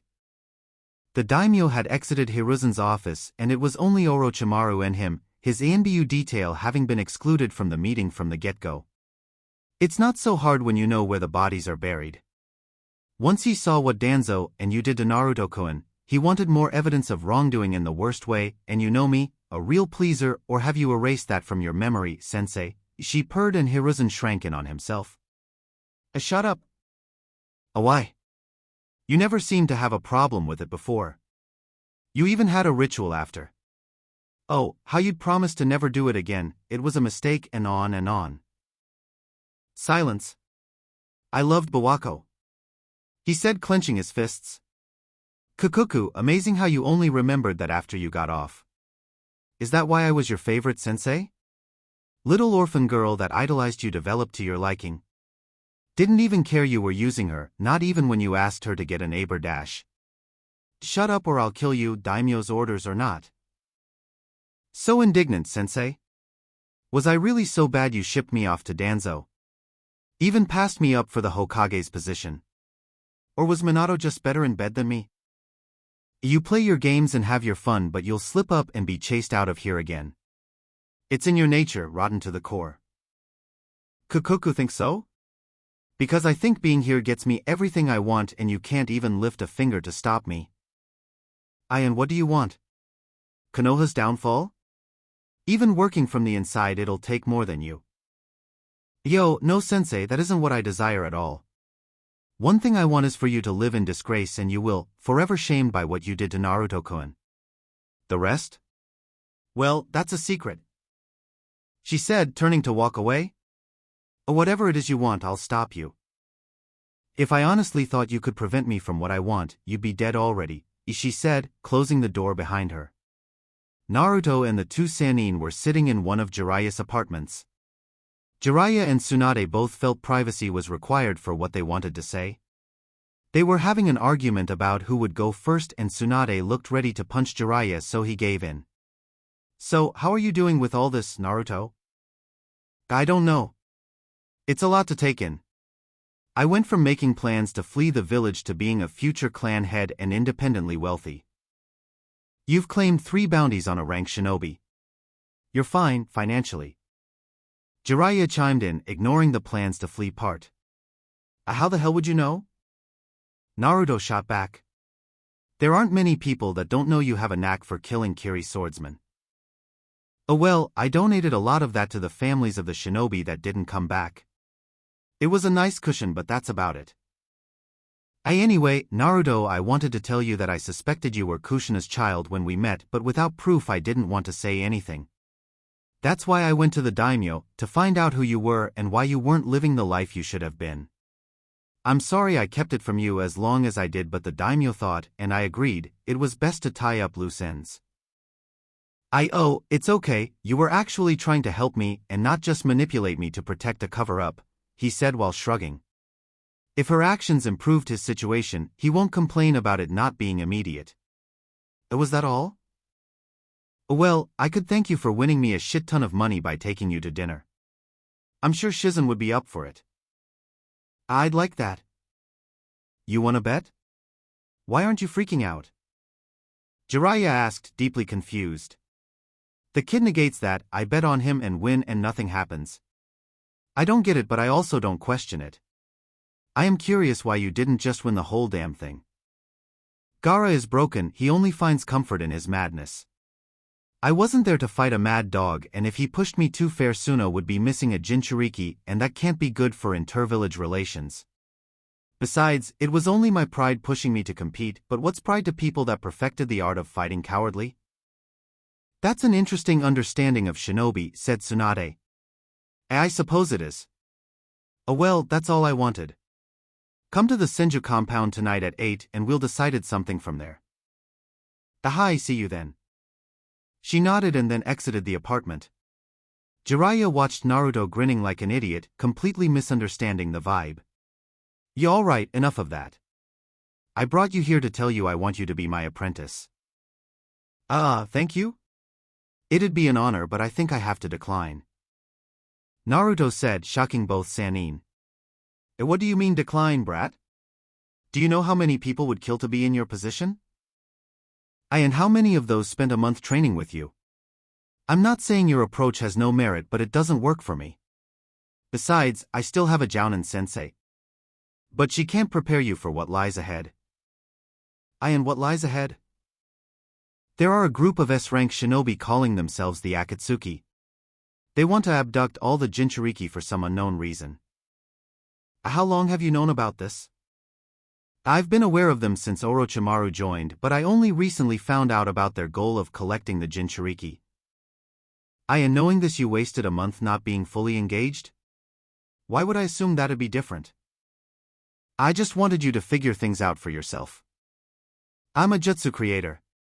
Have been since I was 6, please don't insult me, Jiraiya.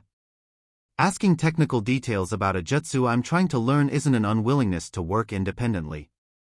Maybe that bit of information would have been applicable to another problem I currently have or something down the road. We cannot know what will and won't be relevant at a later date. Your refusal to do anything more than explain the steps once and then scope out women was borderline negligent.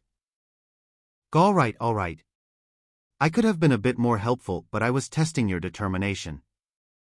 I was hunted for 2 weeks by 2 of the 7 swordsmen.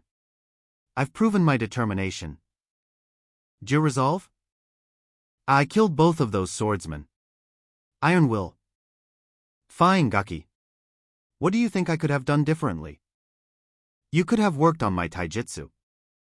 Is it bad? Isn't it telling you don't know? Now, I wouldn't call it bad. I train in the Panther's preferred style, but facing with different, more experienced opponents would be helpful. My first instinct is to go to my sword or ninjutsu. I can end fights fast that way, so my taijutsu skills aren't as sharp as those are. You seem awfully aware of your flaws. No reason not to be. As far as your offer, I need to think about it. Is that okay? Sure, brat, but don't think too long. No problem. Well, I need to go see my teammates later, pervy sage. Don't call me that, brat. Contrary to shinobi stereotype, Naruto didn't hate hospitals. He hated the smell, but who would enjoy the smell of disinfectant? Since he cultivated a joy of reading early on, anytime he wound up in the hospital due to injury he'd just relax and read. Because he didn't make himself a pain and was actually a good patient, the hospital staff was weirdly accepting of Naruto. They didn't care or whisper behind his back, he was just a normal boy with abnormal hobbies. So when he heard, "What are you doing here?" he didn't take it as an insult or expression of animus. "Ayano, Saito-sensei, I'm just here to visit my teammates." That had better be why. If I have to treat you for Tenketsu burnout one more time, I'll wring your neck. The brunette said. She was the first person to ever treat Naruto when a right-ton jutsu got away from him. She fussed over him more like a mother hen than a doctor, but it was nice, if unusual for the redhead. I heard you kicked ass, Naruto. I did okay, won my first 2 matches but forfeited during the final. Good, you aren't one of those battle junkies looking for stronger opponents or some such nonsense. Nah, I'm too lazy for that. I want all my enemies weak so I can beat them and get back to my books. You sound like an old man, Naruto. He chuckled. I suppose I do. Would you happen to know where Shikamaru, Nara and Shino Aburame are? I do. They are in the same room since Shikamaru is faking. Just go down this hall and it's the last door on the left. Thank you, Saito-sensei. No problem, Naruto. Just stay out of trouble or else. Hi, he said before traveling to his teammate's room. Once he arrived he saw an unexpected sight, Shino staring off into the void, likely having a discussion with his allies while Shikamaru pretended to sleep. For a notoriously lazy boy he pretended to sleep a lot. Hey fellas. A troublesome. That resulted in Naruto gaining a tick mark. Hello, Naruto-san. No matter how many times Naruto tells Shino he doesn't have to be so formal, he is anyway. So he's given up for now. You feeling better, Shino? Yes, my allies were able to neutralize much of the poison. I am only here as a precaution. Thank you for your concern. Of course, we're teammates. What about you, Shikamaru? Still pretending to have chakra exhaustion? Not all of us are walking chakra batteries, you troublesome redhead. You're troublesome, team. No, you are. I used to think blondes were the very height of troublesome, but I was wrong. I actually talked to my dad about it and he gave me a knowing look. You clearly descend from troublesome people. You goddamn right I do. My name might mean Maelstrom, but I'm an eternal flame, baby. Databeo. Go, Kurenai, your cute little students are so much cuter than mine. Want to trade? A voice from outside the room said. They are downright adorable, Kakashi, so I think I'll keep them. At being caught in their childish moment, Shino adjusted his glasses, Shikamaru muttered troublesome, and Naruto scratched the back of his head. Well, just be careful around Naruto and right unjutsu, he isn't very good with them. Naruto immediately became irate, hair floating in distinct tails. You suck at teaching right ton, Databeo. Yo, Naruchan, is this about the lightning puppy again? Immediately his mood changed from righteous fury to embarrassment. Shut up, you said you'd never bring that up? No, I implied I wouldn't, but it's good to have embarrassing stories about rookie Chunin, it keeps them humble. You got promoted, Naruto? Kurenai asked. Hi, the old man told me just a little while ago, but I don't think it means no one else has a chance. He just confirmed my early. Congratulations were given all around and Naruto the team slipped into comfortable banter while Kakashi excused himself. He took a look back at Kurenai's team and knew, while he truly wanted to be directly involved in Naruto's development, this was likely the best team for him. A supportive team with no egos and people too smart to give in to blind prejudice. His team is good, they've worked out their roles after a lot of effort, so he can't complain, but he hasn't felt the same joy as when he watched an 8-year-old Kushina clone shock himself trying to master the basics of right-hand manipulation. Enjoying time with people he actually liked couldn't be allowed to last, Naruto realized, as he was summoned to a council meeting by an ANBU, the same one that escorted him from the arena. He didn't think the old man would go through with the inheritance stuff so suddenly, but he guessed it was better to just get it all over with. He assured his team he'd tell them all about it when next they met and made his way to the meeting, not wishing to make a bad impression. Once he was allowed entrance into the room, he was greeted with the sight of the clan heads of the major clans of Konoha, from Aburame to Hyuga. Tsunade and Jiraiya were there as well, though Tsunade's presence did make sense as the Senju clan head. Even the old man's advisors were there. The leaders of the major clans were all looking confused as to why they would be there and, especially, why he was there with them. We have a lot to discuss tonight. Well, I have a lot to tell you all. I ask for no interruptions. First order of business. Many of you have suspected the truth but never outright confronted me. This allowed me to violate the Clan Survival Act passed by the daimyo. Naruto is the true heir to the Uzumaki clan. His parents are Minato Namikaze and Kushina Uzumaki. He will be getting the domicile he has been entitled to his entire life along with full access to his clan's resources. He also has been promoted to Chunin. It was long overdue and the folly of a foolish old man. As such, he will have a seat on the council or may choose a proxy, but that can be arranged another time. But for tonight, he will join us. Are there any questions outside of why I hide his heritage? I'd like to know if you're sure. Yes, he looks exactly like Kushina, but do you have proof he is Minato's son? Asked Hayashi. I'm not sure I take to your implication, Hayashi-san. He really wanted to make a good impression, but he won't let some asshole slander his mother. There'll be some fighting bastards in here before that goes down. I'm only doing my due diligence, Naruto-san. No, you're being an asshole, and if you continue to imply Kushina was anything less than a faithful wife, I'll break every bone in your body. You being a Hyuga doesn't absolve you from responsibility for your words, remember that, Hayashi. Tsunade chimed in. That's enough. Yes, there is proof and it has been accepted by the daimyo himself, so you have no grounds to question it. Is there anything else? Will you inform us of the why? I asked Shibi. Yes. There are multiple reasons. The easiest to accept is the son of Naruto Namikaze would have had assassins after him before he could walk. I truly wanted to protect Naruto from that, especially when I didn't know if I could fully trust my shinobi to protect him. Many of the shinobi bristled at the accusation. I don't find that fair at all. Some yelled. She may not have done much for the boy or anything, but she'd never just allow someone to kill him, nor would she believe any of her clan capable of such an act. All the clan had silently agreed, taking offense at the implication. Naruto held back a scoff but didn't hide how he felt about their performative outrage. Do you disagree, Naruto-san? Shibi asked. The shinobi of the village, generally, were less discriminatory. Though the primary reaction was to treat me like a primed exploding tag, they'd rather not be around.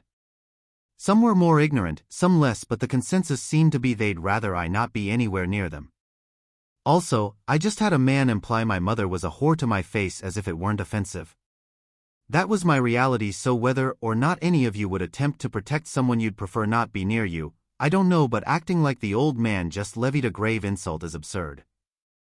When Naruto finished answering Shibi, much of the indignation had left the faces of the clan heads. When taken from Naruto's perspective, it would be easy to assume some would willingly look the other way while he was removed either through kidnapping or murder. Many were having realizations about what their inactivity in the life of Naruto, Minato's child, meant. They speak of his noble sacrifice but had sullied it by their choices. They were all starting to feel the weight of 12 years' worth of shame. Hayashi felt it more than any.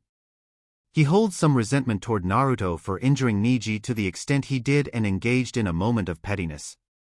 It was beneath him and surely not justified when speaking about the dead. Moving on, protecting Naruto was one reason, but it wasn't the only, and in retrospect I cannot say with all honesty it was the primary one either. My position was vulnerable. The wealthiest of the civilians were attempting to make a power grab, leveraging the money required to support our recovery. I couldn't allow that. The current daimyo was also an unknown to me and didn't trust he'd send additional resources without requiring something in return, so I did a shameful act. I pilfered money from the Uzumaki clan funds. It was a substantial amount, and in my desire to not lose a necessary emergency fund I allowed a way for Danzo to take funds from the account as well.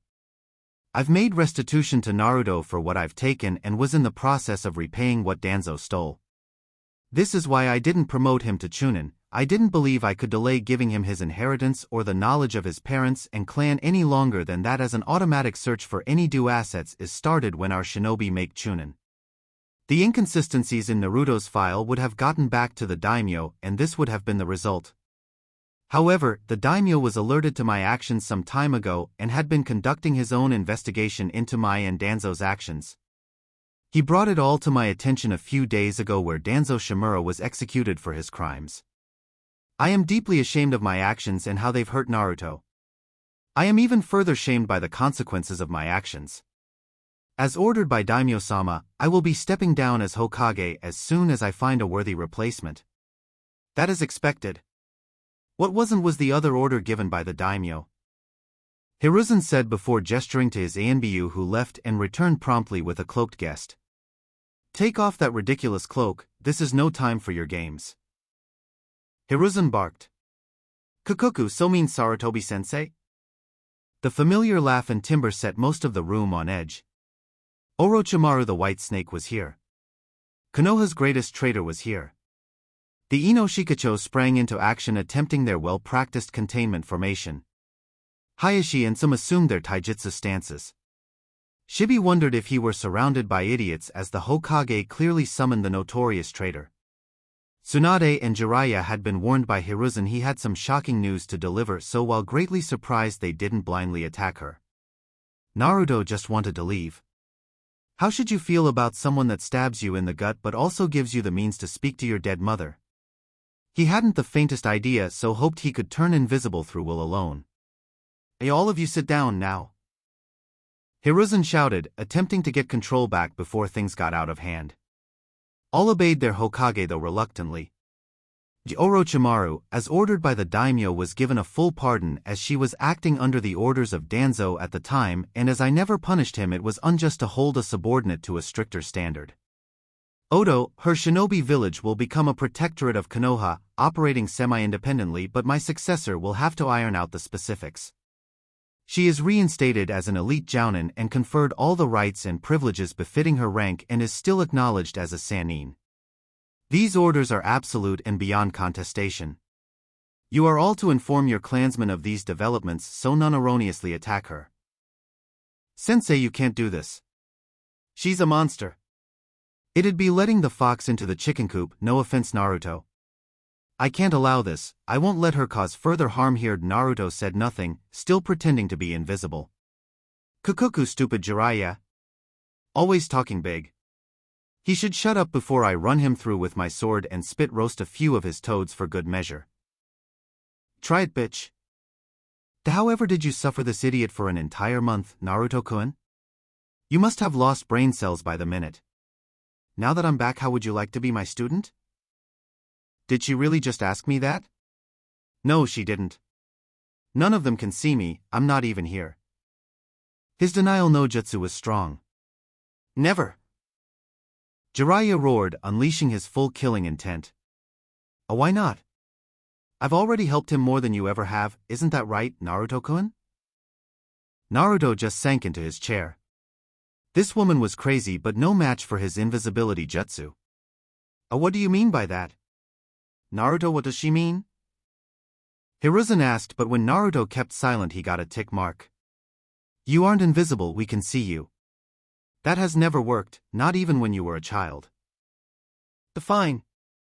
When I started my independent study I would occasionally receive resource materials, mostly advanced chakra theory or whatever. I didn't know who it came from, I figured some Konoha ninja just wanted to help me. See? I'm clearly the better choice to train Naruto-kun.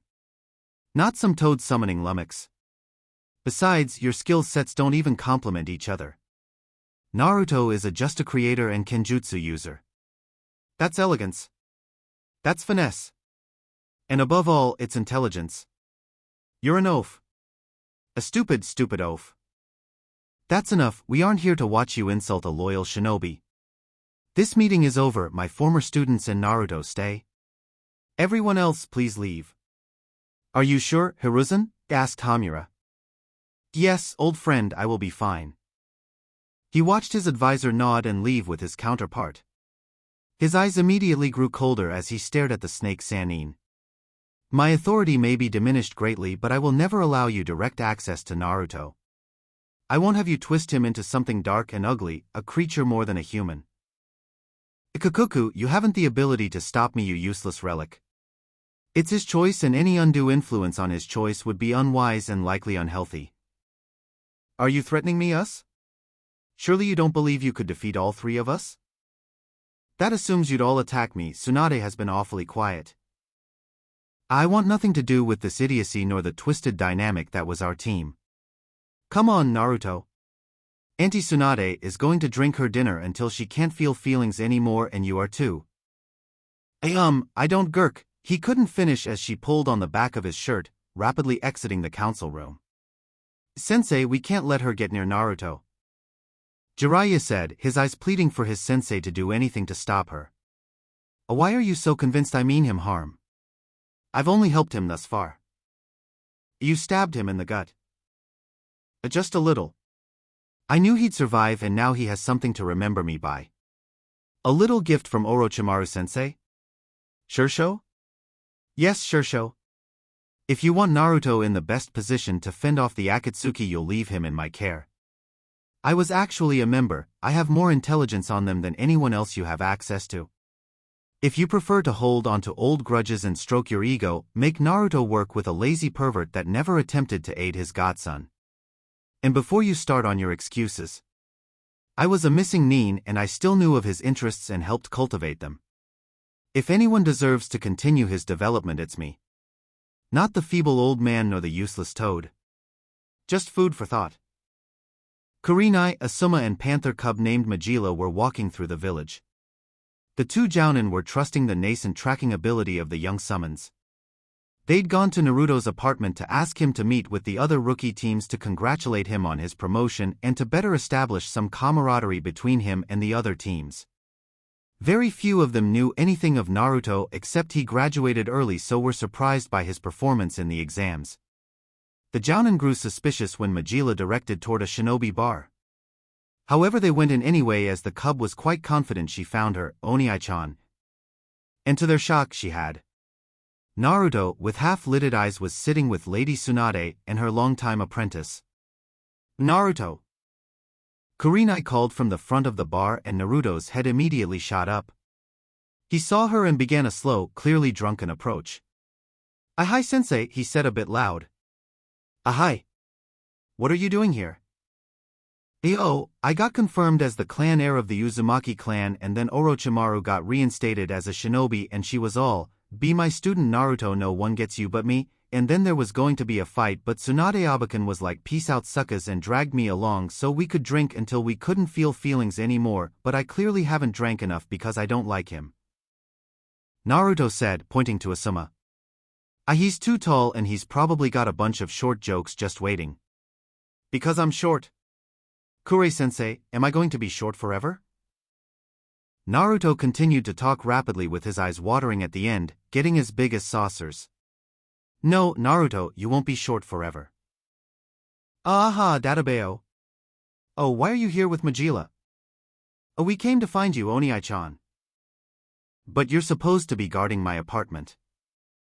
But I wanted to find you, and she said she was your sensei and she smelled nice. What if she was lying? What if she wasn't? Good point, drunken Naruto said, making Kurenai and Asuma form a sweat drop. Naruto, all of the rookie teams are having dinner together and we want you to join us. But I can't just leave Tsunade Abakan and Shizunichan. I'm sure they'll understand, besides you need to eat something so you sober up. I won't take no for an answer. Hi, the new Chunin said before going back to his table. The watched as the two women gave him a brief hug and the three shinobi and one summon departed. Once they reached the restaurant, Naruto made a clone to take Majila back home. She wasn't really a guard, Bagheera just wanted the two to get used to each other and bond.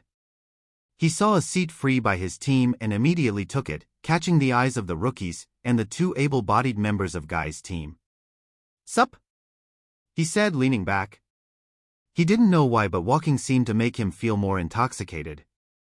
Naruto-san, are you drunk? Why, yes, teammate Shino, I am quite drunk. Troublesome. I haven't even done anything yet, Shika. Let me do something first. It's only a matter of time.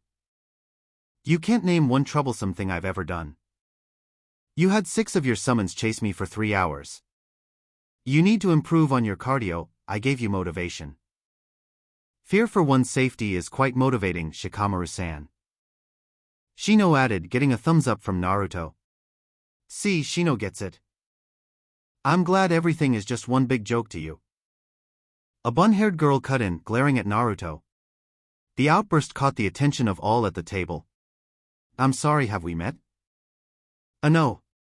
You just tried to kill both my teammates. Nanny? Said Naruto, confused. Guli and Niji. Shikamaru filled in the gaps. Oh. That's incorrect. I only tried to kill one of your teammates. I intended to maim the other. Very different. And that makes it better? We're supposed to be comrades. Then, they should have acknowledged their comrade had them beaten and given up. You didn't have to go that far. Niji may never be a ninja again, it is all he had. Then he should have taken better care of himself. Besides, he looked as if he was truly trying to kill Usagi. He pointed to Hinata, causing her to blush faintly at the name and attention, and I bet you didn't say one word about it. I'm sorry, bad things don't confine themselves to just people you don't care about. If I'd realized that were the rules, I'd have let Lee beat my brains in, he finished, causing the girl to leave, Lee following behind her. The Jounin overheard the discussion and saw Tenten leave. They were surprised Guy hadn't followed her and looked at him expectantly, causing him to answer the unasked question. There's nothing I can say tonight to make her see the truth of Naruto's words. I think seeing her teammates easily bested by the same person has shaken her worldview. All she and my team have known, until the exams, is success, and I think they developed a certain amount of arrogance that nothing could touch them. That's my fault, but it won't be fixed tonight. It's okay, Guy. That would be difficult to predict. I have trouble getting my team motivated. There's no natural leader among them. Ino's just bossy, but she's also the weakest. Choji is too kind to take charge, and Hinata, while strong, doesn't appear to want to push them. By the time they all make Chunin, assuming they do, this team will not last beyond that. Asuma said, and it was truly an unusual team. His father had expressed concerns about overspecialization and decided to take inspiration from Tsunade without actually enacting her proposal. He moved to have every team have a tracker, a containment specialist, and a heavy hitter, with one member also able to fulfill a support role.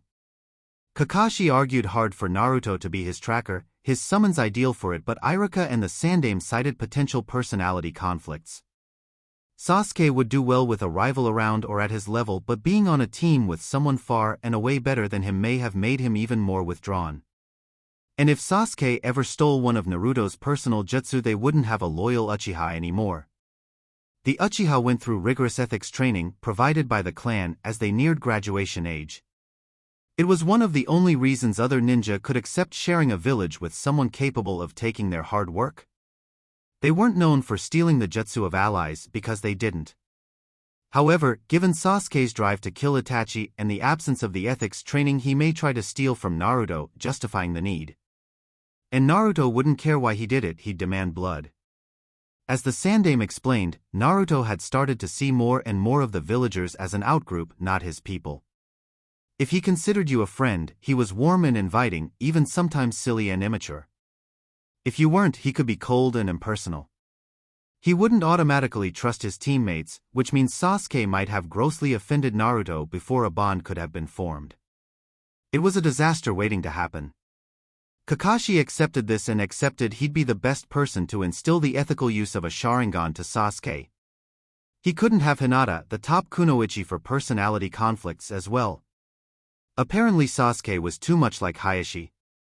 This would either harm Hinata's growth as she became insecure or show further signs of emotional abuse, or she'd snap and try to kill Sasuke since she can't kill her father. As such, he got Sakura. The Sandaime argued she was a blank slate and could be molded to fit near any role outside of tracker.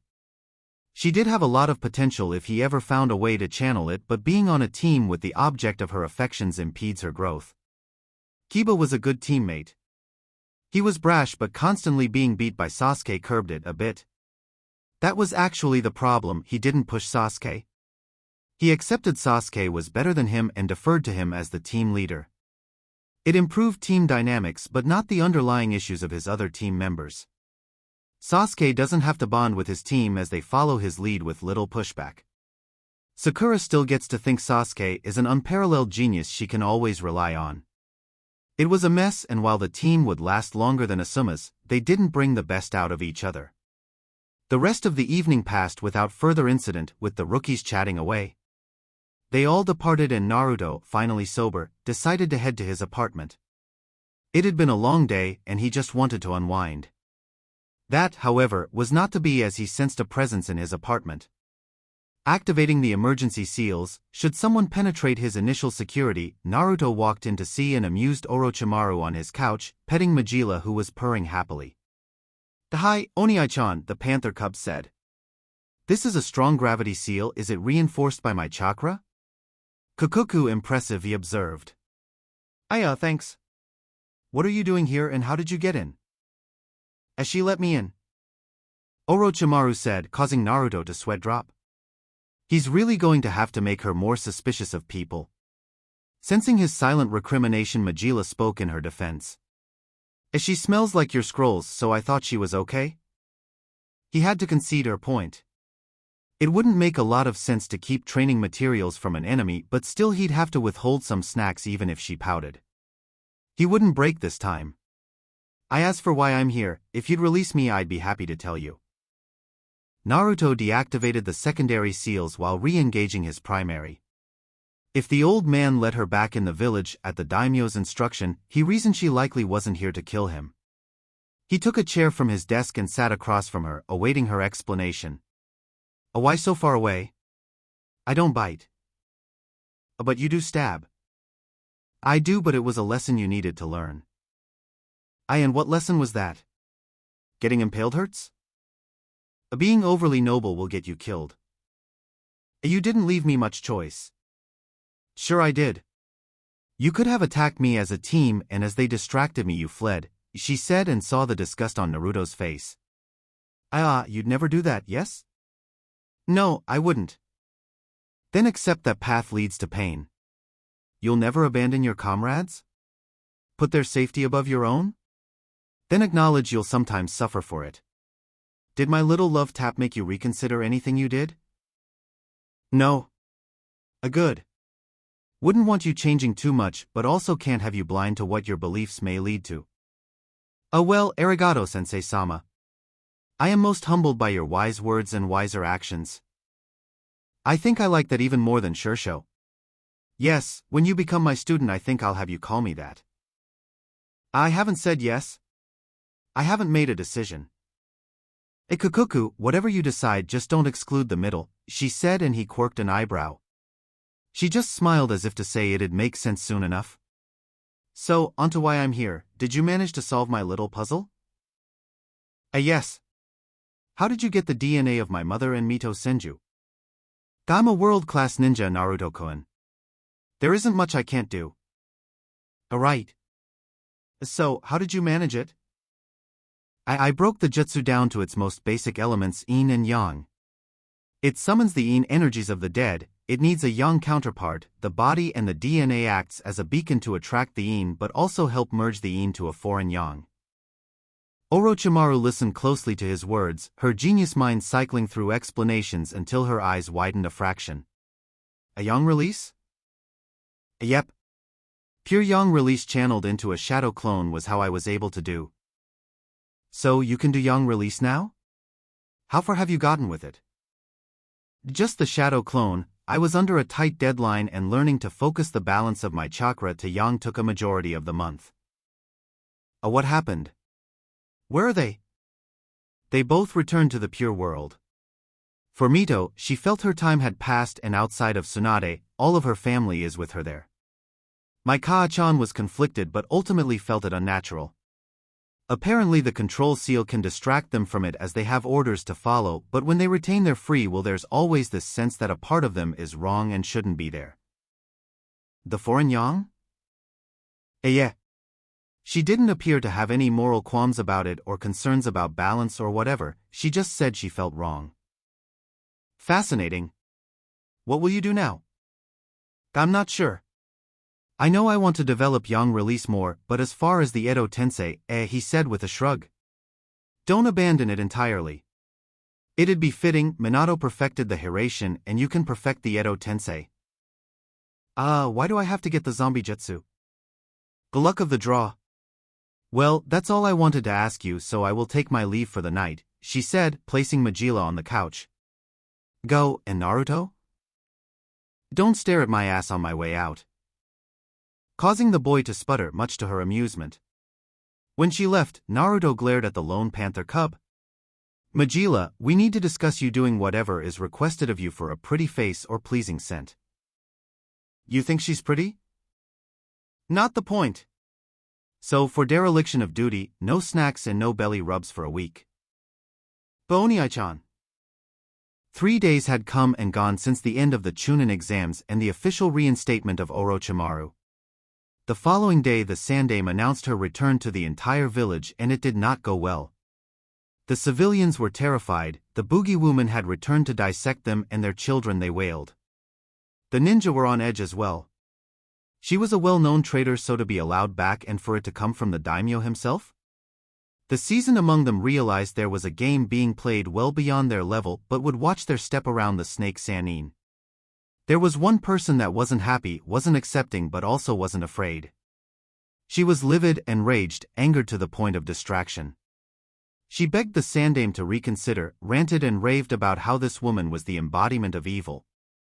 The old Hokage couldn't fault the kunoichi, few had been as affected by Orochimaru's machinations than her, but his hands were tied. She realized he couldn't or wouldn't do anything and had thrown herself into a bender to cope. Her friends tried to help, but there wasn't much they can do. The situation was simply unchangeable, and if Anko tried to attack Orochimaru, she'd be stripped of her status as a kunoichi and possibly imprisoned, if the Sannin didn't kill her outright. None of them were used to seeing Anko so distressed and hated how powerless they were to console the normally lively kunoichi.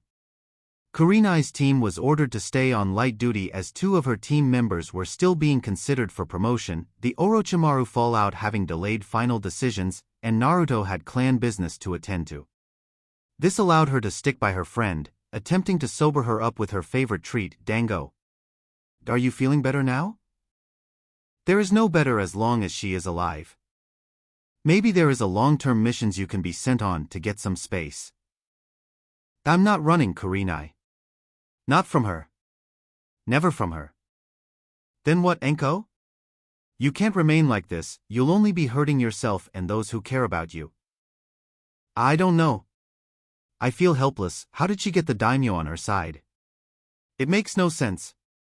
Although, it is convenient that she comes back and your brat gets his long-denied promotion and acknowledged as a clan heir. Funny that. What are you implying, Anko? She has an interest in him. Don't know what, don't know why, but it's there. And the kid is about as attached to this village as that Niji is to his right arm. Naruto wouldn't betray the village, he wouldn't betray his team. Maybe not now but before? Heritage hidden, stalled career, and most of the villagers still disliking him? You think a few people is enough to keep him in hell? Nah. And I bet she knows that too. She'll have her hooks in him before you know it, and he'll be twisted just like she is. Anko said and was immediately slapped in response. You don't get to talk about my student like that. Naruto is nothing like her. I wasn't either. Until I was influenced by her. You'll see. Magila was running frantically, making note to use the shadow walk like her Tusama taught her. She needed to get help. Just a bit ago 2 strange men came to the apartment. One tried to get through the security but couldn't.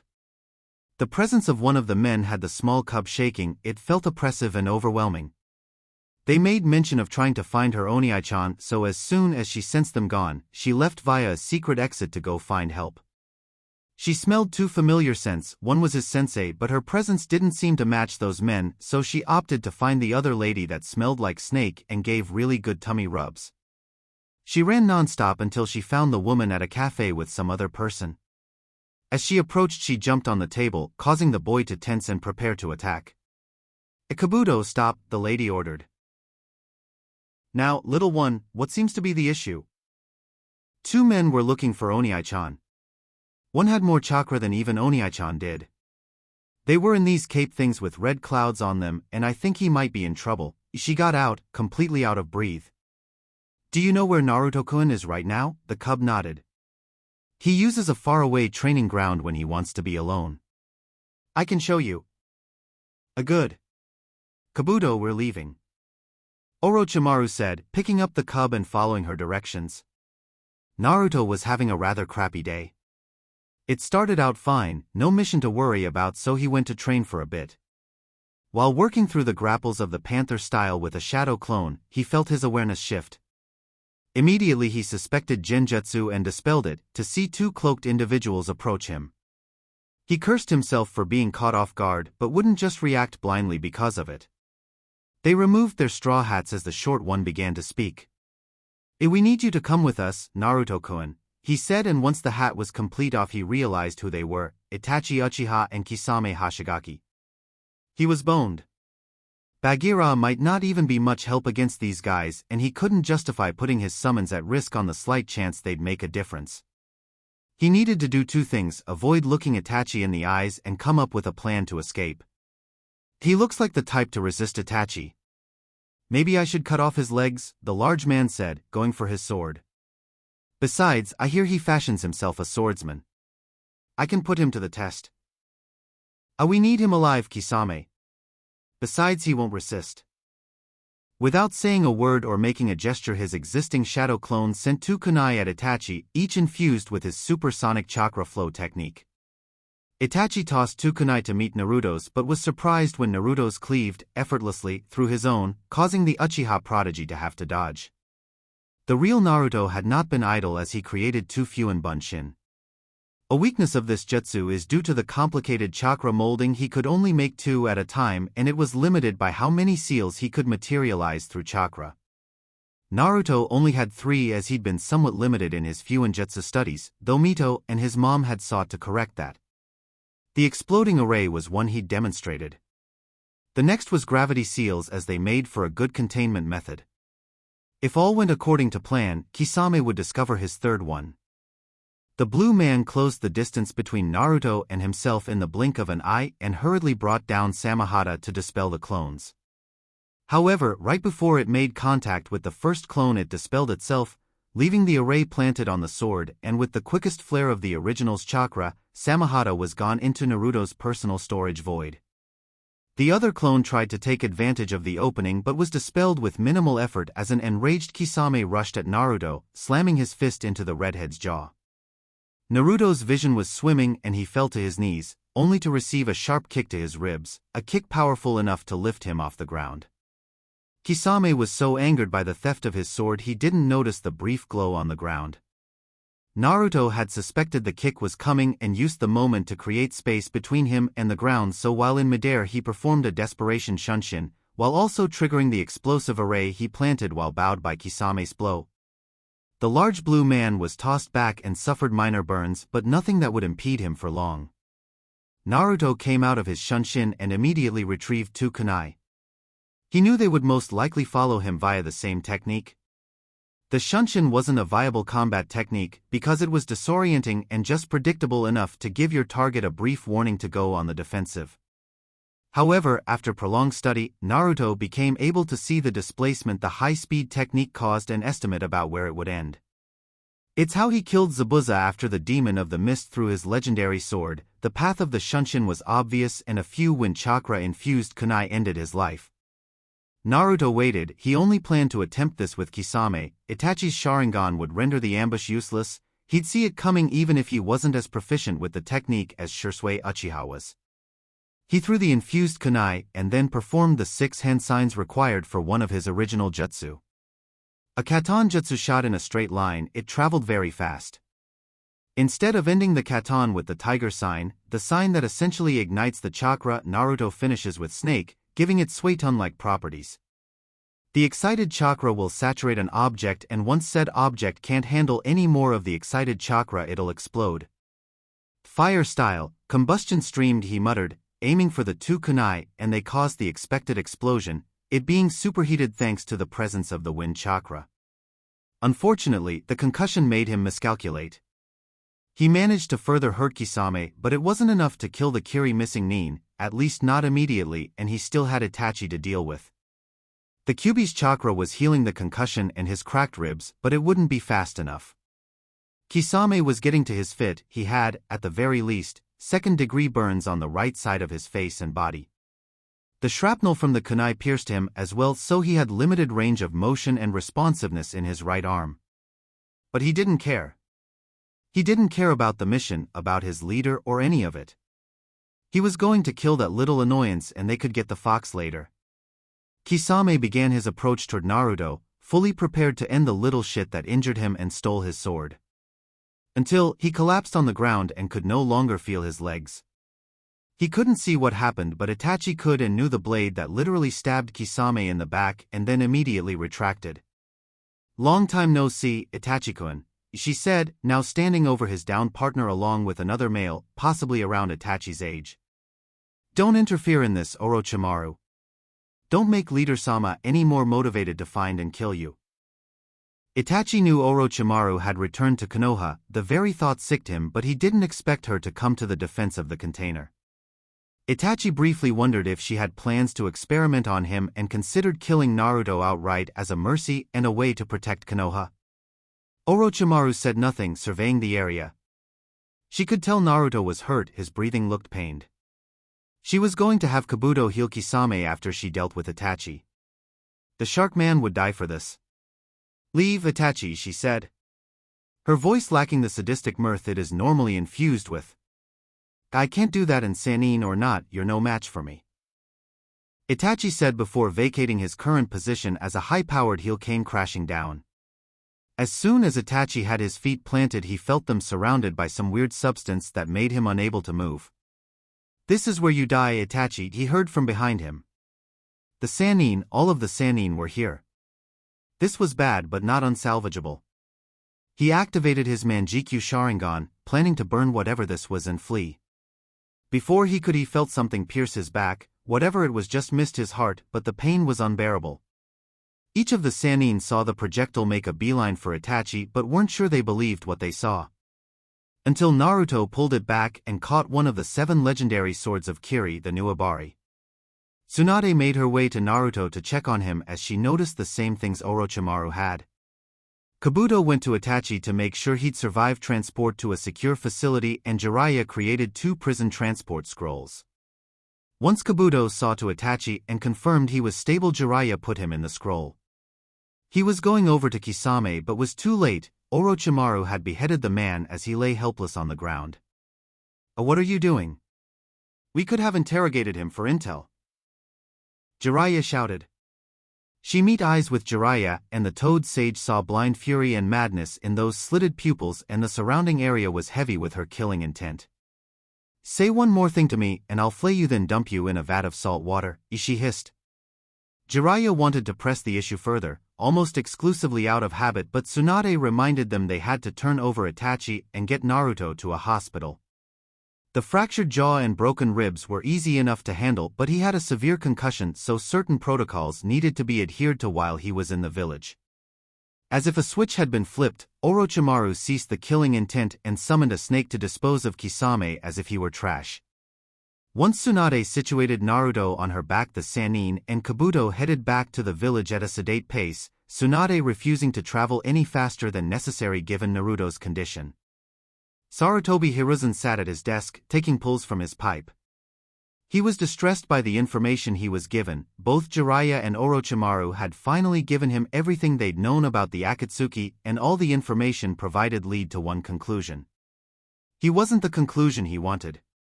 This was supposed to be different. Hadn't he done this enough? Given enough? Lost enough? Was he really supposed to work himself up for this one more time? Was this a divine punishment for not faithfully living up to his ideals? For his past misdeeds?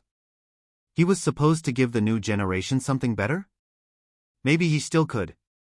He tried to reason his way out of it. He tried to think of an alternative but stopped.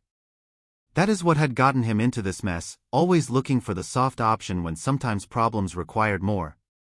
But there was so much to do, and he'd have to risk the ire of the daimyo, but it was necessary. 2 letters were sent, one to daimyo justifying his need to stay in the chair a little longer. The other to Raza. The support of Suna would be most helpful, but if he declined, Hiruzen would have to make do. The course was set. Allowing this Akatsuki free rein to do whatever they wished would be foolish, especially as he bore some responsibility for its rise. Orochimaru savored every poisonous word as she relayed how his refusal to neutralize Danzo led to another enemy with a grudge against Konoha. But this wasn't the time for guilt. He'd given himself and therefore his forces 6 months to get where they needed to be. After that, they were going to war with Akatsuki and AIM. Even saying it, war felt heavy. It was acknowledging you'd be sending some segment of your forces to their deaths. You had done so before the first order was given. But this organization with its unknown agenda, outside of collecting the bijou, was too dangerous to allow to move through the shadows. He'd have to get Tsunade training more medical ninja. He wouldn't ignore the worth of that advice again. He'd have Jiraiya shore up his spy network, especially now that he didn't have to split his focus between Oto and the Akatsuki. Hiruzen wanted every bit of information they could get. So many plans, so much preparation. His village had gotten soft, too comfortable with the peace they'd enjoyed. In many ways, the village reflected his own decline. A decline thrown into sharp relief when he considers Orochimaru. She's had him beat every step of the way. He's been outplayed so thoroughly, it was over before he realized a game was afoot. But this last order, this is what she truly wanted. She put him in a corner and he had only one viable option. Jiraiya could train him eventually, but she was right, their skills didn't complement each other outside of a shared interest in Fuinjutsu. He hoped he wasn't damning a boy he saw as a grandson, and one that used to see him as a surrogate grandfather. He hoped that not even Orochimaru's taint would be enough to darken his soul, but this was necessary and shinobi endured, so Naruto would have to endure this. Request for apprenticeship by Orochimaru of the Sannin. Named apprentice Naruto Uzumaki, approved by Sarutobi Hiruzen, Sandaime Hokage. He wasn't in any extreme pain. Some discomfort, but he could manage that. A part of him hated he wound up back here, once again taken down in 2 strikes by a vastly superior opponent, but he was alive and had not been impaled or shaven. He even has another legendary sword. So, all in all, a banner day for one Naruto Uzumaki. He's done a shinobi's work and deserves a shinobi's rest. The unwanted, uninvited and inconsiderate guest in his room doesn't share this opinion, he doesn't share it at all. How did you do it? I need to know. I heard you the first time, Uchiha-san. I'm sorry my convalescence has delayed my response time to your queries. How I did it is simple, neither he nor his partner took me the least bit seriously, and I was able to delay them long enough for the freaking Sannin to arrive. So, I guess the real answer is the same one you got from the start. Why would he care about you? What's so special about you? I'm sure the no offense part of that is implied. And in response, it doesn't matter. I don't have anything more to say on the matter, so if you would please leave my room, I'd appreciate it. Sasuke realized he was being a pest. The redhead wasn't in the hospital for fun. He could have come back another time or went to someone else, but his need for revenge fueled the small bit of jealousy he felt for the Uzumaki. Itachi had told him he wasn't worth killing, but this kid, same age as him, is? Why, what made him worthy? In a moment of pique and childishness, Sasuke did something that was beneath him and even he'd admit was jerkish. He grabbed Naruto by what should be the collar of his shirt as he was still wearing his face mask and demanded Naruto answer his unasked questions. The villagers never beat Naruto. Never chased in, there were no mobs to duck on his birthday. As such, he developed a sense that even they thought physical violence was a bridge too far. That wasn't the case, it's just that attempts of physical violence resulted in immediate execution, and that was one of the few things Hiruzen was intractable on. Because of this, Naruto developed a rule, more subconscious than anything. If they never touched him, never vandalized his stuff, he'd just ignore them. He might dislike them, but he would ignore them. But no one puts their hands on him without response. He would meet violence with violence and not apologize for it. He didn't even bother to make Sasuke release his shirt, it wouldn't matter, and 3 hand signs performed faster than an eye blink. He demonstrated why, as his once languid hair were now crimson spikes long enough to impale the wall adjacent from his bed. However, there was no Uchiha stuck to the wall. Naruto-kun, that was a tad strong, wasn't it? Kakashi said, holding his wide-eyed student, quickly coming to terms with how close to death he'd been. He wanted to glare at the redhead, but the look in the Uzumaki's eyes dared him to. He shouldn't have put his hands on me, Naruto said, ending his jutsu and his hair returning to its natural state. He should not have, but surely the penalty for such an offense isn't death? Just break a leg next time. Kakashi replied with an eye smile and Naruto nodded. Sasuke grew concerned as he wasn't sure if either party was joking or not. What the hell happened in here? Please no yelling, Tsunade-abakan. Then tell me why there are 2 holes in the wall that weren't there when I left? Sasuke and Naruto had a bit of a misunderstand, Tsunade-sama. I take full responsibility and will be disciplining my student for his outbursts. Kakashi said, pulling Sasuke away. He didn't want to be around an angry Tsunade. As the members of Team 7 departed, Tsunade ran a quick diagnostic over Naruto and was satisfied with his recovery but wouldn't let him leave. She was amazed when he didn't complain, just asked if there was a soft light available so he could read, which she had the support staff provide, and left him to his devices. He was on his knees gasping for air. His training session hadn't gone well. His timing was off. His balance was shot. He used to move with grace, now he plods. He has to fight his instincts, them telling him to use a hand that is no longer there. The phantom pains are still there, and in his dreams he remembers the sensation. It haunts him, be he conscious or not. In moments so much had been taken from him. Word had come that the daimyo ordered the end of the cage bird seal, the branch family was going to be free and had the option to form their own clan in restitution to the generations of oppression. Neji should be happy, but he can't stop himself from thinking their freedom was bought with his arm, and he doesn't know if it was worth the price. He's free, but he is also less. He once was a servant, but he was strong, capable. More than capable, prodigious. His potential limitless, so he imagined, but now he's broken. So while his fellow branch members cheer and the main family speak empty words about relocation, Neji trains. He trains and trains and trains. And she watches. He can feel her eyes on him. Every moment, every twitch. Nothing escapes her gaze, her eyes sharper than most give her credit for.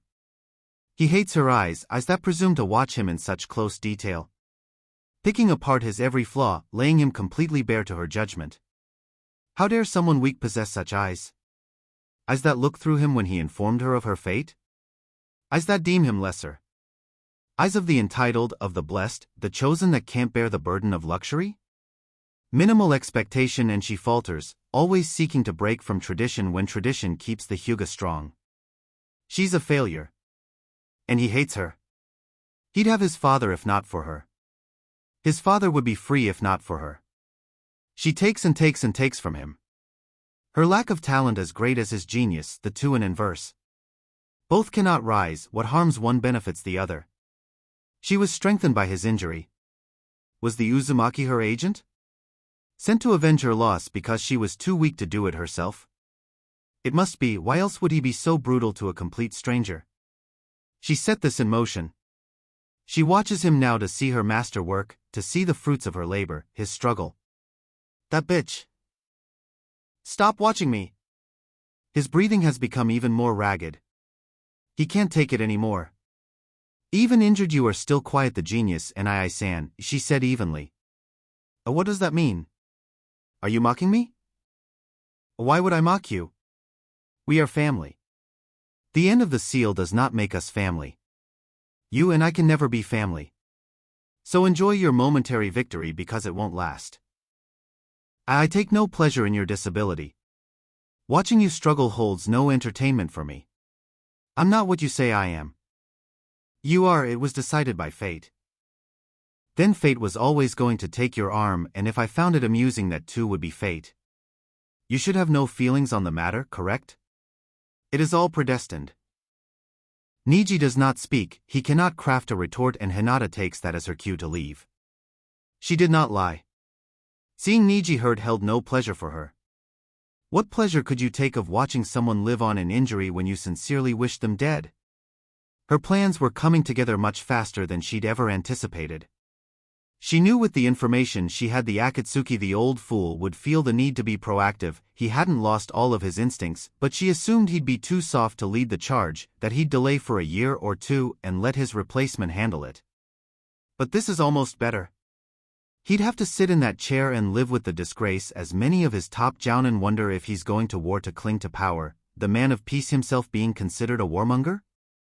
It was delicious, but still didn't bring her the fraction of satisfaction that him assigning Naruto to her did. She assumed she'd get him in the period before Jiraiya went to prepare for a training trip, the same as he did for Minato. But no, he's hers outright. Sarutobi claims it's only for the 6 months leading to the invasion, but that'd be plenty of time to get him ready. She just couldn't wait. Jiraiya's expression when the old monkey made his decision was just icing on an incredibly sweet cake. He could only glare, the one sign of his impotent rage. She would get Naruto ready and with the might of Konoha vanquish all of their enemies. Then the old monkey can go wither away in irrelevance while she and Naruto-kun continue to break barriers. She couldn't wait. She was heading down the final path to her compound, to see her former apprentice waiting for her. You seem happy. Whose soul did you eat today, sensei? Oh, Enko-chan. You smell of disappointment and sake? Well, you always smell of disappointment. Fuck you, bitch. You were never really my type. So I've heard. Is it the red hair or the prepubescent penis? Such a crass little trollop you turned out to be. And I'd request you not speak of my new apprentice that way. God, the old man has really given up, hasn't he? To allow you to be the master of anyone is criminal but him? I don't know if I should try to kill you to save him or kill him to save the rest of us. Enko spoke and immediately found a firm hand around her throat and was lifted off the ground. Poor little Enko. She never did know when to shut up. I should really snap your neck right here, but that's what you want. One final act to show sensei cares. Be honest, you were never mad I left, you were mad I left you. How could I? You want to know why? Why I gave you the curse mark and left you in that lab. Because the depths to which you disappointed are hard to articulate. I thought you were someone like me but you weren't. That seal was to maximize your potential, no more and no less. I wanted a student that would accomplish something new, change the shinobi world. You just wanted to please me like some concubine. Orochimaru said, her grasp tightening. And now you threaten Naruto-kun because I see his value, having nurtured it in a far less direct way than I did with you, and yet look at him, at how much he's accomplished because he was willing to do so. Orochimaru finally let Enko go, dropping her to the ground. Enko immediately began to rub her throat, trying to ease the pain. People think I want another me, I want someone in my image who thinks like me. Why would I want that? I'm not that egotistical, I don't need a replacement or an heir to some imagined throne. Unlike most of you unremarkables, I don't want to change Naruto in the slightest. I want him to be the best version of himself, even if that version is my antithesis. Yeah, right. No one would believe that. Orochimaru smiled, that's what she was counting on. He would and he will. He isn't beholden to groupthink and is willing to find things out for himself. But I'll tell you like I told Sarutobi and Jiraiya, Enko, if you interfere with my apprentice or try to influence him in a way I don't like it won't be healthy for you. And if that's too cryptic, I'll be literal. I'll kill you, Enko. Do we have an understanding? Seeing her former student isn't responding, Orochimaru grabs her hair and pulls her head back. Do we have an understanding, Enko? Hi. A good girl. Now, run along and the next time we speak try to be a bit more polite. You're a kunoichi, not a corner girl. He stares at his charge not knowing what to say. His words fall on deaf ears and he really isn't one to give speeches, it's never been his thing. He's the cool, aloof, genius and really cool type. You're supposed to hang off his every word. But this boy, he's immune to the coolness. It was vexing. It was annoying but before now, it hadn't been dangerous. Sasuke couldn't know Naruto's hard and fast rule or why the boy had it, but he needs to learn his emotional outbursts can get him hurt. If that had been another senior ninja, they may have just snapped his wrist and been done with it, but he'd really rather gamble with the health of his student.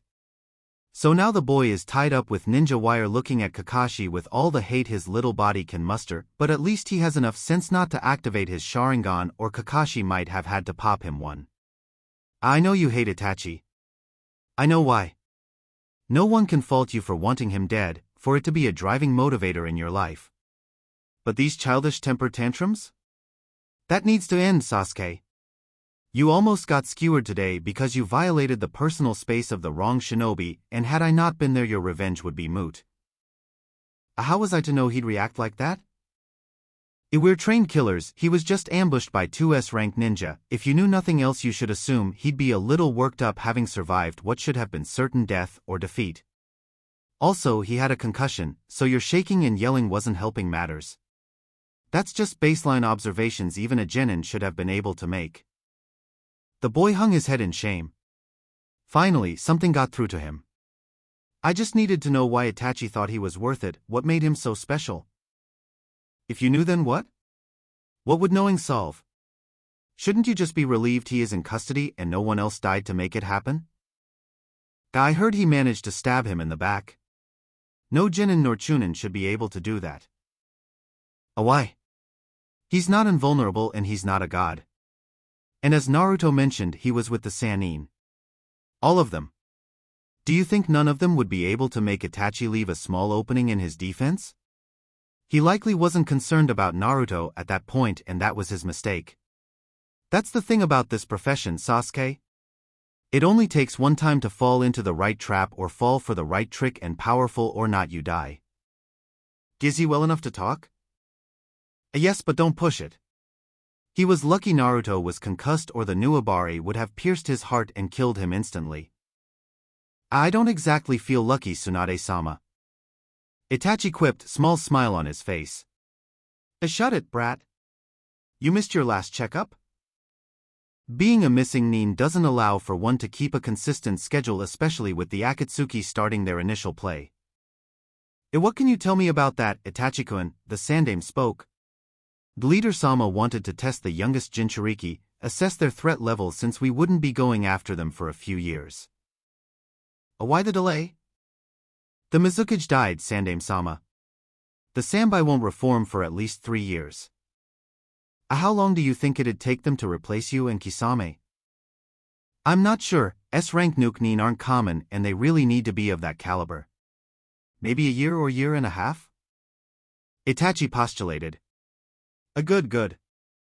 Itachi, you return now in a time of upheaval. Some of my past indiscretions have come to light, so I am not long for the chair, but I won't leave the Akatsuki to my replacement. I must once call on your service once again. I believe Maelstrom will need you now more than ever. What do you mean? Asked Itachi. Even Tsunade was confused at what new danger Naruto found himself subjected to. Orochimaru has returned. She gamed the daimyo to make it so and has been 5 steps ahead of me. She wants Naruto. I don't know why, but currently she is the one best suited to raise his skill level quickly. I know my student, she will demand he be subjected to a period of isolation, just her and whoever she may choose to aid in his development. As his master, she has that right. But as a clan heir, one that faced a recent abduction attempt, I think he'll need additional security, and as Hokage, that is my right. It'll be an observe and report assignment just like last time. I accept, Hokage-sama. What about Sasuke? I believe you should have the right to decide. Inform him of the truth and I'll do what I can to mend your broken bond. If you wish he stay ignorant, I can claim you are in a secure facility or even succumb to your injuries. No one would be too credulous at the idea you fell to the Sannin. When would I need to start my watch over Naruto-kun? You'll be on bed rest for at least 5 more days, no debate. Tsunade stated, brooking no argument. Then you'll have your answer no later than that, Sandaime-sama. Accepting his response, the Sandaime and Tsunade leave Itachi's room and head for an exit. When this same issue is resolved, I want you to replace me. Snort, I bet you do, but I vehemently decline. Tsunade, please. The village will need strong leadership. Then let Jiraiya do it. It's about time he stopped playing spy anyway. Hell, he'd take the position to spite Orochimaru. That's part of the problem. He'd go out of his way to antagonize her. That would end in disaster, a disaster with Naruto in the middle of it. And with Naruto involved, that is involved as well. So, what do you think? I'll keep Jiraiya and Orochimaru from killing each other and make sure your Jinchuriki is stable? No. I want nothing to do with this. Also, why would Naruto be in the middle? He doesn't seem aware Jiraiya is his godfather. At this point, Jiraiya is just his father's sensei that half-assed his Chunin finals training. If she has something planned for Naruto and Jiraiya won't sit idly by and allow it to happen. Then I will? No, you won't needlessly antagonize her, and since you're his Abakan, if you warn him he'll believe you. No, he'll take it under consideration and look for proof. Likely because he's had to learn to rely on himself from an early age. Funny how that works. I can't have that fight again, Tsunade. Just you're the best choice. And maybe with you in the chair this village can get back something it's lost under my leadership. You may even inspire Naruto to want to be Hokage again. Sarutobi said, causing Tsunade to glare at him. That's more reason not to take the hat. If he gave up on that idiotic dream, then all the better, he'll live longer. Maybe have a family and find some happiness. Tsunade, just consider it. Until then, you have your medical training program. Get as many medics trained up as you can and start back seriously training yourself. Pfft, take your own advice, old man. You'll get your damn medics 3 decades late. As far as that other thing, don't bank on me accepting. It's enough I'm here and having to deal with this bullshit again. The next day found Team Kurenai in the Sandame's office. The ceremony was brief and all were informed that Shikamaru and Shino would become Chunin, making Team Kurenai the first team to promote to Chunin during their first exam since the Sannin. Both boys accepted the vests and new promotion.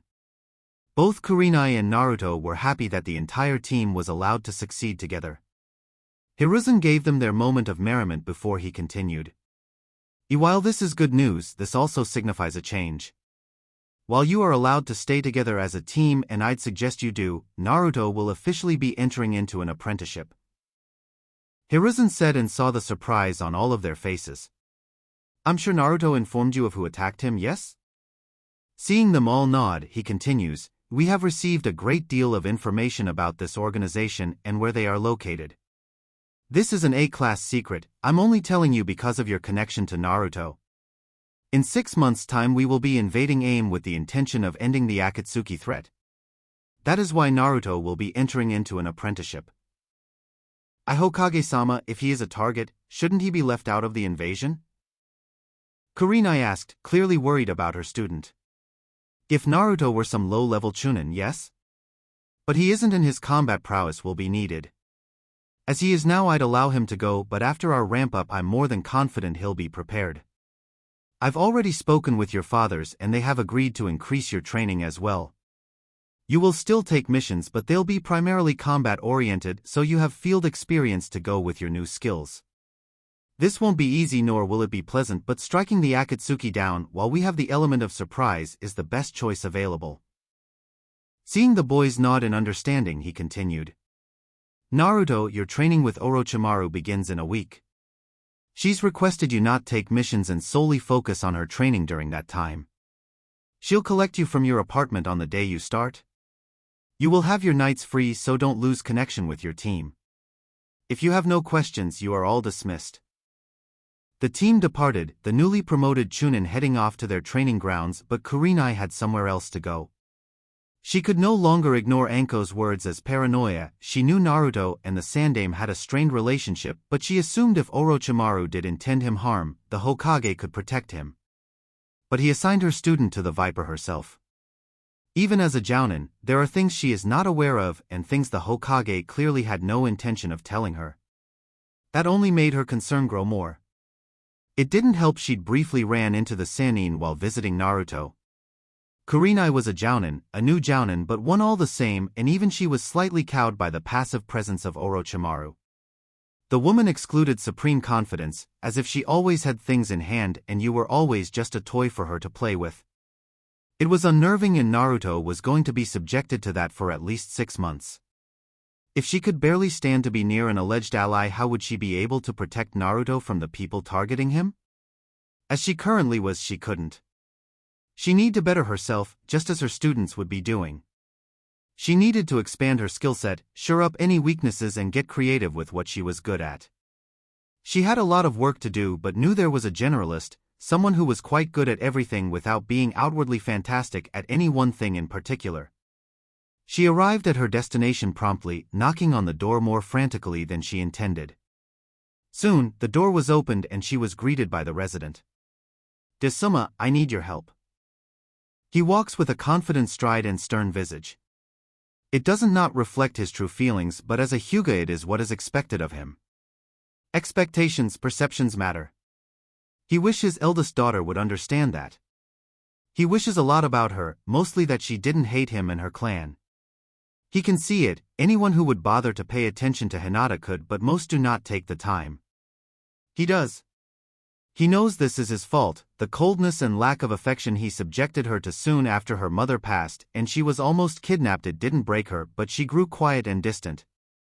She tolerates him, Hanabi and everyone else, and if it didn't end up with a caged bird seal, she'd likely just leave the clan to be free of them. Yes, the byakugan sees all and he sees her desire to be rid of them. Her clan is little more than weights she cannot cast off. He does not know how to reach her, her eyes burn with absolute hatred for him, and any attempt to mend what is broken between them is rebuffed. He was weak. A weak man that hid behind tradition and a facade to mask his overwhelming grief. He should have ended the separation between branches. He could have freed his brother, but he wanted to be a perfect leader of the Hyuga, to do what is expected of him. To appear strong but to bow before the forces of habit. It was a paradox. In many ways, Hinata is stronger than him. She actively bristles against tradition and chooses to fight it regardless of her detractors. He should have encouraged it more instead of favoring Hanabi, but it was easier with Hanabi. Hanabi's eyes didn't look through him, deeming him unworthy. They didn't silently ask why he was alive when clearly the superior parent and brother both died, leaving this empty shell of a man. Just like he saw Hinata, Hinata saw him and wordlessly let him know she found him wanting at best, his continued existence offensive at worst. She was lost to him as she had no desire to reconcile, and no amount of apologizing, which he's never done, could fix it. He'd convinced himself of that, so this doctrine of tolerance would continue. A permafrost between parent and child, and all because he'd rather look strong than be strong. But it wasn't his daughter that brought him here but his nephew, the one person he may have wronged even more than Hinata. The boy had lost himself since the Chunin finals, not even removing the seal that damned him has been enough to lift his spirits. When he thought himself a slave and had little, Niji had his talent and the regard it earned him. But now? Now, he believes it is all gone and has begun to spin tales of Hinata setting this up.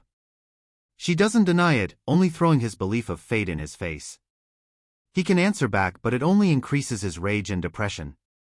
An invasion is coming. The Sandaime informed all Jounin of this and told them they need to be increasing their training and the training of anyone under their command.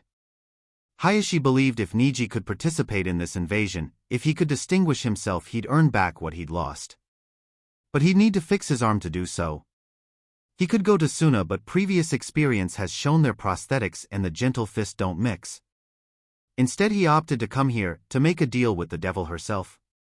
He was surprised when he arrived at the manor to be greeted by the Uzumaki. The boy managed to use the proper honorific when greeting him, but Hayashi could tell it felt like ash in his mouth. While nothing but potential now, the boy would be powerful one day, and that may be a relationship he needs to repair.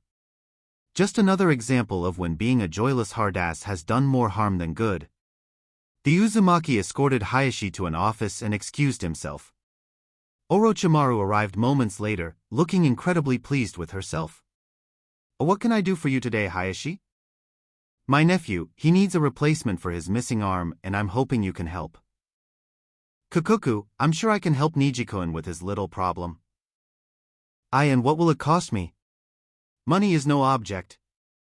"Money I have, besides why wouldn't help such a promising shinobi? He is a comrade after all." No money need be exchanged, however, your gratitude would be invaluable." "And if I were to be asked to act on this gratitude in the future, then it would only be fair?" Hayashi asked, but knew he'd walked into her trap. Her pocket was not where he wanted to be, not where his clan needed to be, but he would do so for his nephew and handle the consequences later. "So, we have an accord?" she asked, smile never leaving her face. "We do." "Good, I will meet him at the hospital in a week's time. I should have something by then, but have his measurements sent to me as soon as possible." "It will be done. Thank you for your time and your efforts."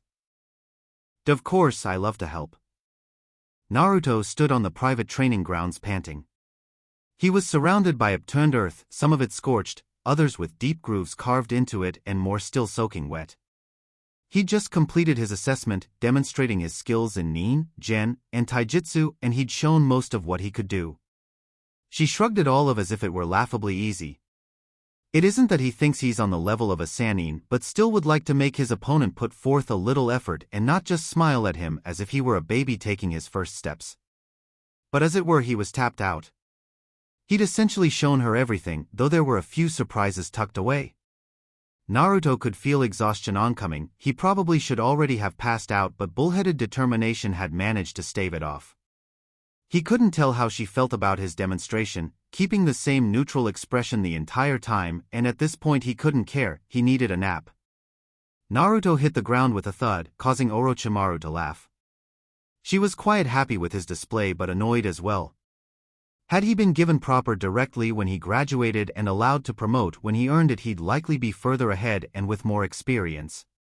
If nothing else, it is experience he needs, as much of what he knows hadn't become instinctive yet, so his transitions to some tactics aren't seamless, but she had 6 months to work out the kinks and expand on his skill set. She saw why he favored his sword. His stature made engaging in taijutsu with anyone older, and therefore larger than him, a chore.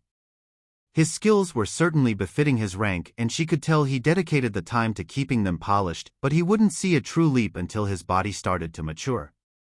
She created a clone and had it take Naruto to his room and then called out Naruto's new shadow. Sarutobi-sensei clearly thought he was clever, his little gambit, but he needed to be reminded why she was so ahead of him and how any piece he puts into play can be turned or neutralized. "Itachi-kun, aren't you going to come out and say hello?" she said, after said shadow refused to reveal himself. "So very rude. I'm sure you've heard about Danzo. Such a pathetic end to a once proud shinobi. I am curious, after he ordered you to kill your family, why didn't you ever kill him?" Itachi immediately appeared before her. "I suggest you drop this topic," he said in his usual monotone. "Or what? Will you attack me? Chance revealing you're still alive. Poor Sasuke-kun, no family, no revenge, he's so very lost. He may need guidance. You will stay away from Sasuke." "I may and I may not, and there isn't a lot you can do about it." "Kukuku, but back to my question, why didn't you kill Danzo? If someone made me decide between two things I cherished, I may make the decision, but I would certainly kill the person who made me do so." "Did you even consider it?" she asked and saw no response. He was disciplined, but still, she had a feeling she was having an effect. Or are you unable to act without orders? Another genius that can only follow the path laid before them, and what is the result? Your brother, broken and alone with no bonds to speak of, while you play guard to someone who doesn't need it because another paranoid old man has made demands of you. Kukuku, so tragic, Itachi-kun. She said nothing else as she entered her manor, leaving Itachi with his thoughts. As much as he'd want to deny it, the sannin had a point. Danzo was a threat. He should have removed him to ensure Sasuke would be safe from his schemes and for stopping Shisui from finding an alternate resolution, but he hadn't. He only followed orders, and while the village avoided a civil war, his brother bore the brunt of his choices. It was hard to accept, but it was the truth. Without getting justice with his own hands, Sasuke would find it difficult to move on, and that was Itachi's fault, no one else's. "You know, I enjoy spending time with you. I really do." "As you should, I'm good company and a beautiful woman." "I'm 12, but let's go with that. My point is that since I enjoy spending time with you, Shizen and Taunton, you don't have to carry me." "I'm not going to flee," said Naruto was currently underarm of Tsunade. It was embarrassing, he's a chunin for crying out loud. After he awoke from his nap, he showered and changed into some civilian clothing, fully prepared to finish his treatise on the battle applications and limitations on the Shunshin no Jutsu. He called it, the battle applications and limitations on the Shunshin no Jutsu. Until Tsunade stormed and once again abducted him. Shisui just watched and waved, smiling the entire time. He'd pout if it didn't add to Tsunade's amusement and his shame. "Oh, but you need to have an older familial figure embarrass you, it's a rite of passage." "Oh joy. Shush, it isn't that bad. The only reason people aren't laughing at me is they think you'll punch them into the sky. And I will, so you have nothing to complain about, besides we're here."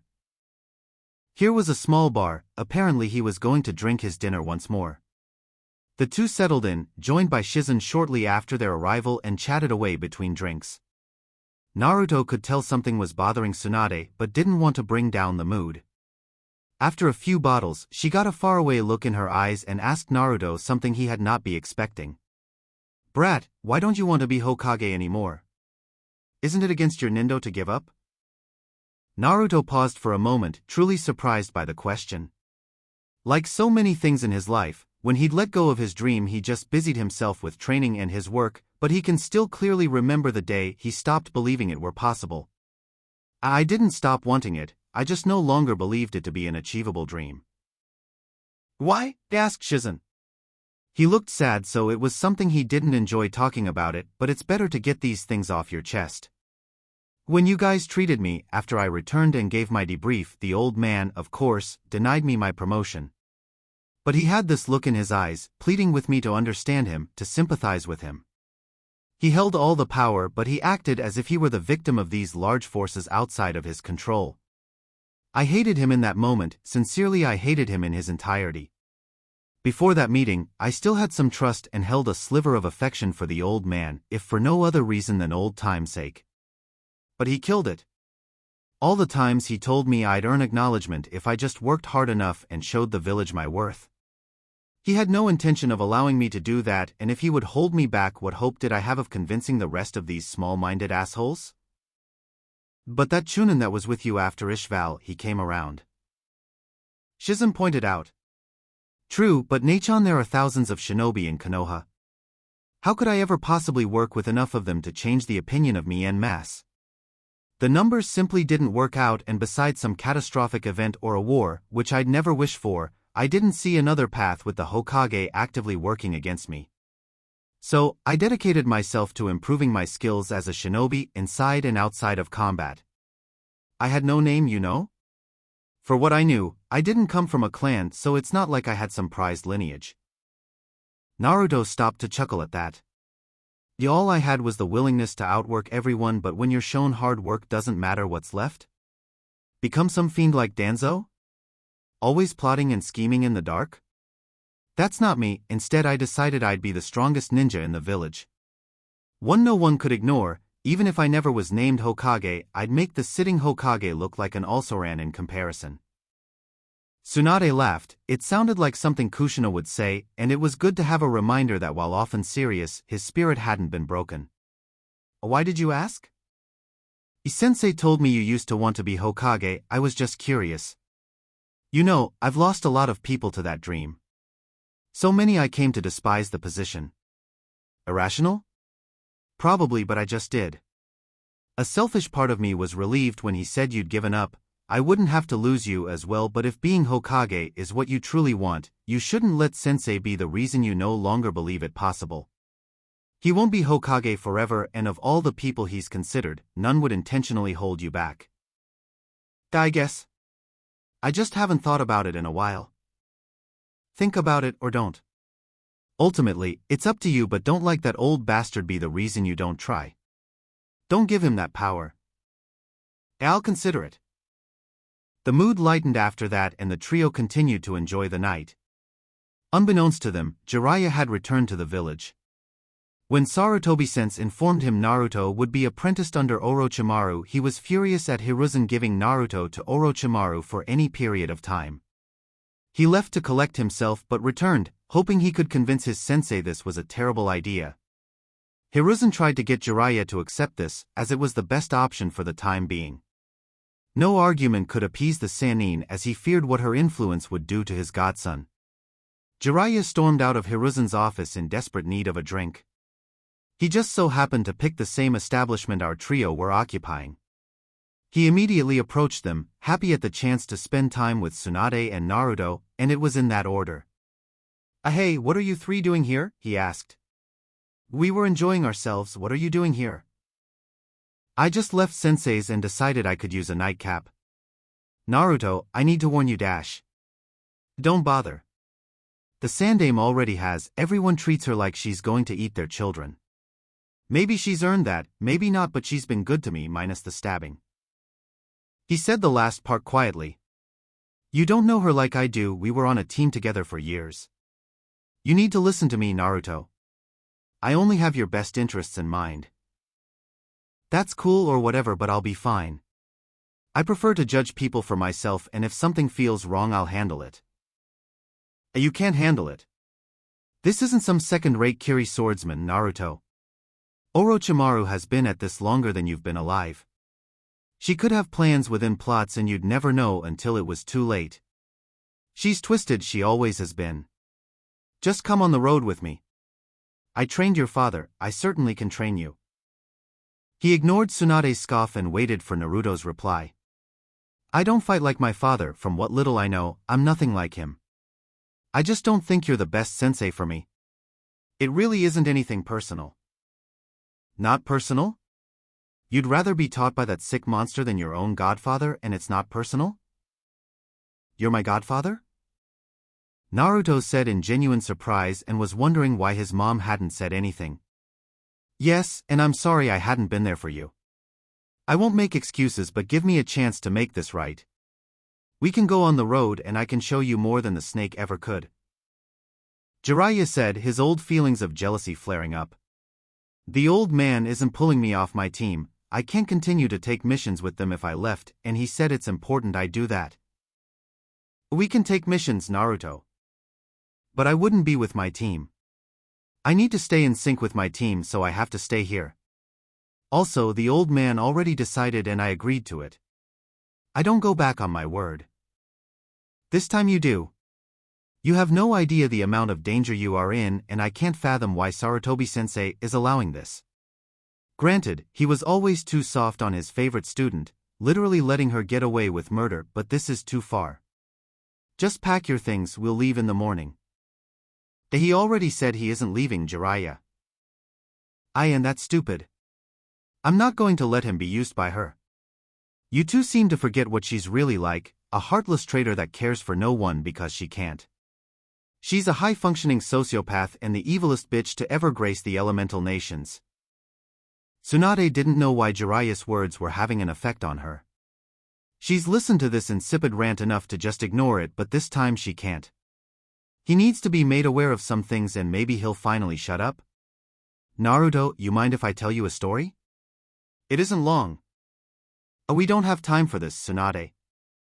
You intruded on us, Jiraiya, and I didn't ask you, now shut up, she said with an edge to her voice that didn't go unnoticed. Sure. Naruto answered. There once was a little girl. She lost her parents early in life and it left a lasting scar. She also didn't think like everyone else, morality and social norms around deviance didn't make sense to her. But she was also a genius, so much in fact she attracted the attention of the Hokage to be on his genin cell along with the princess of the village and the town jester.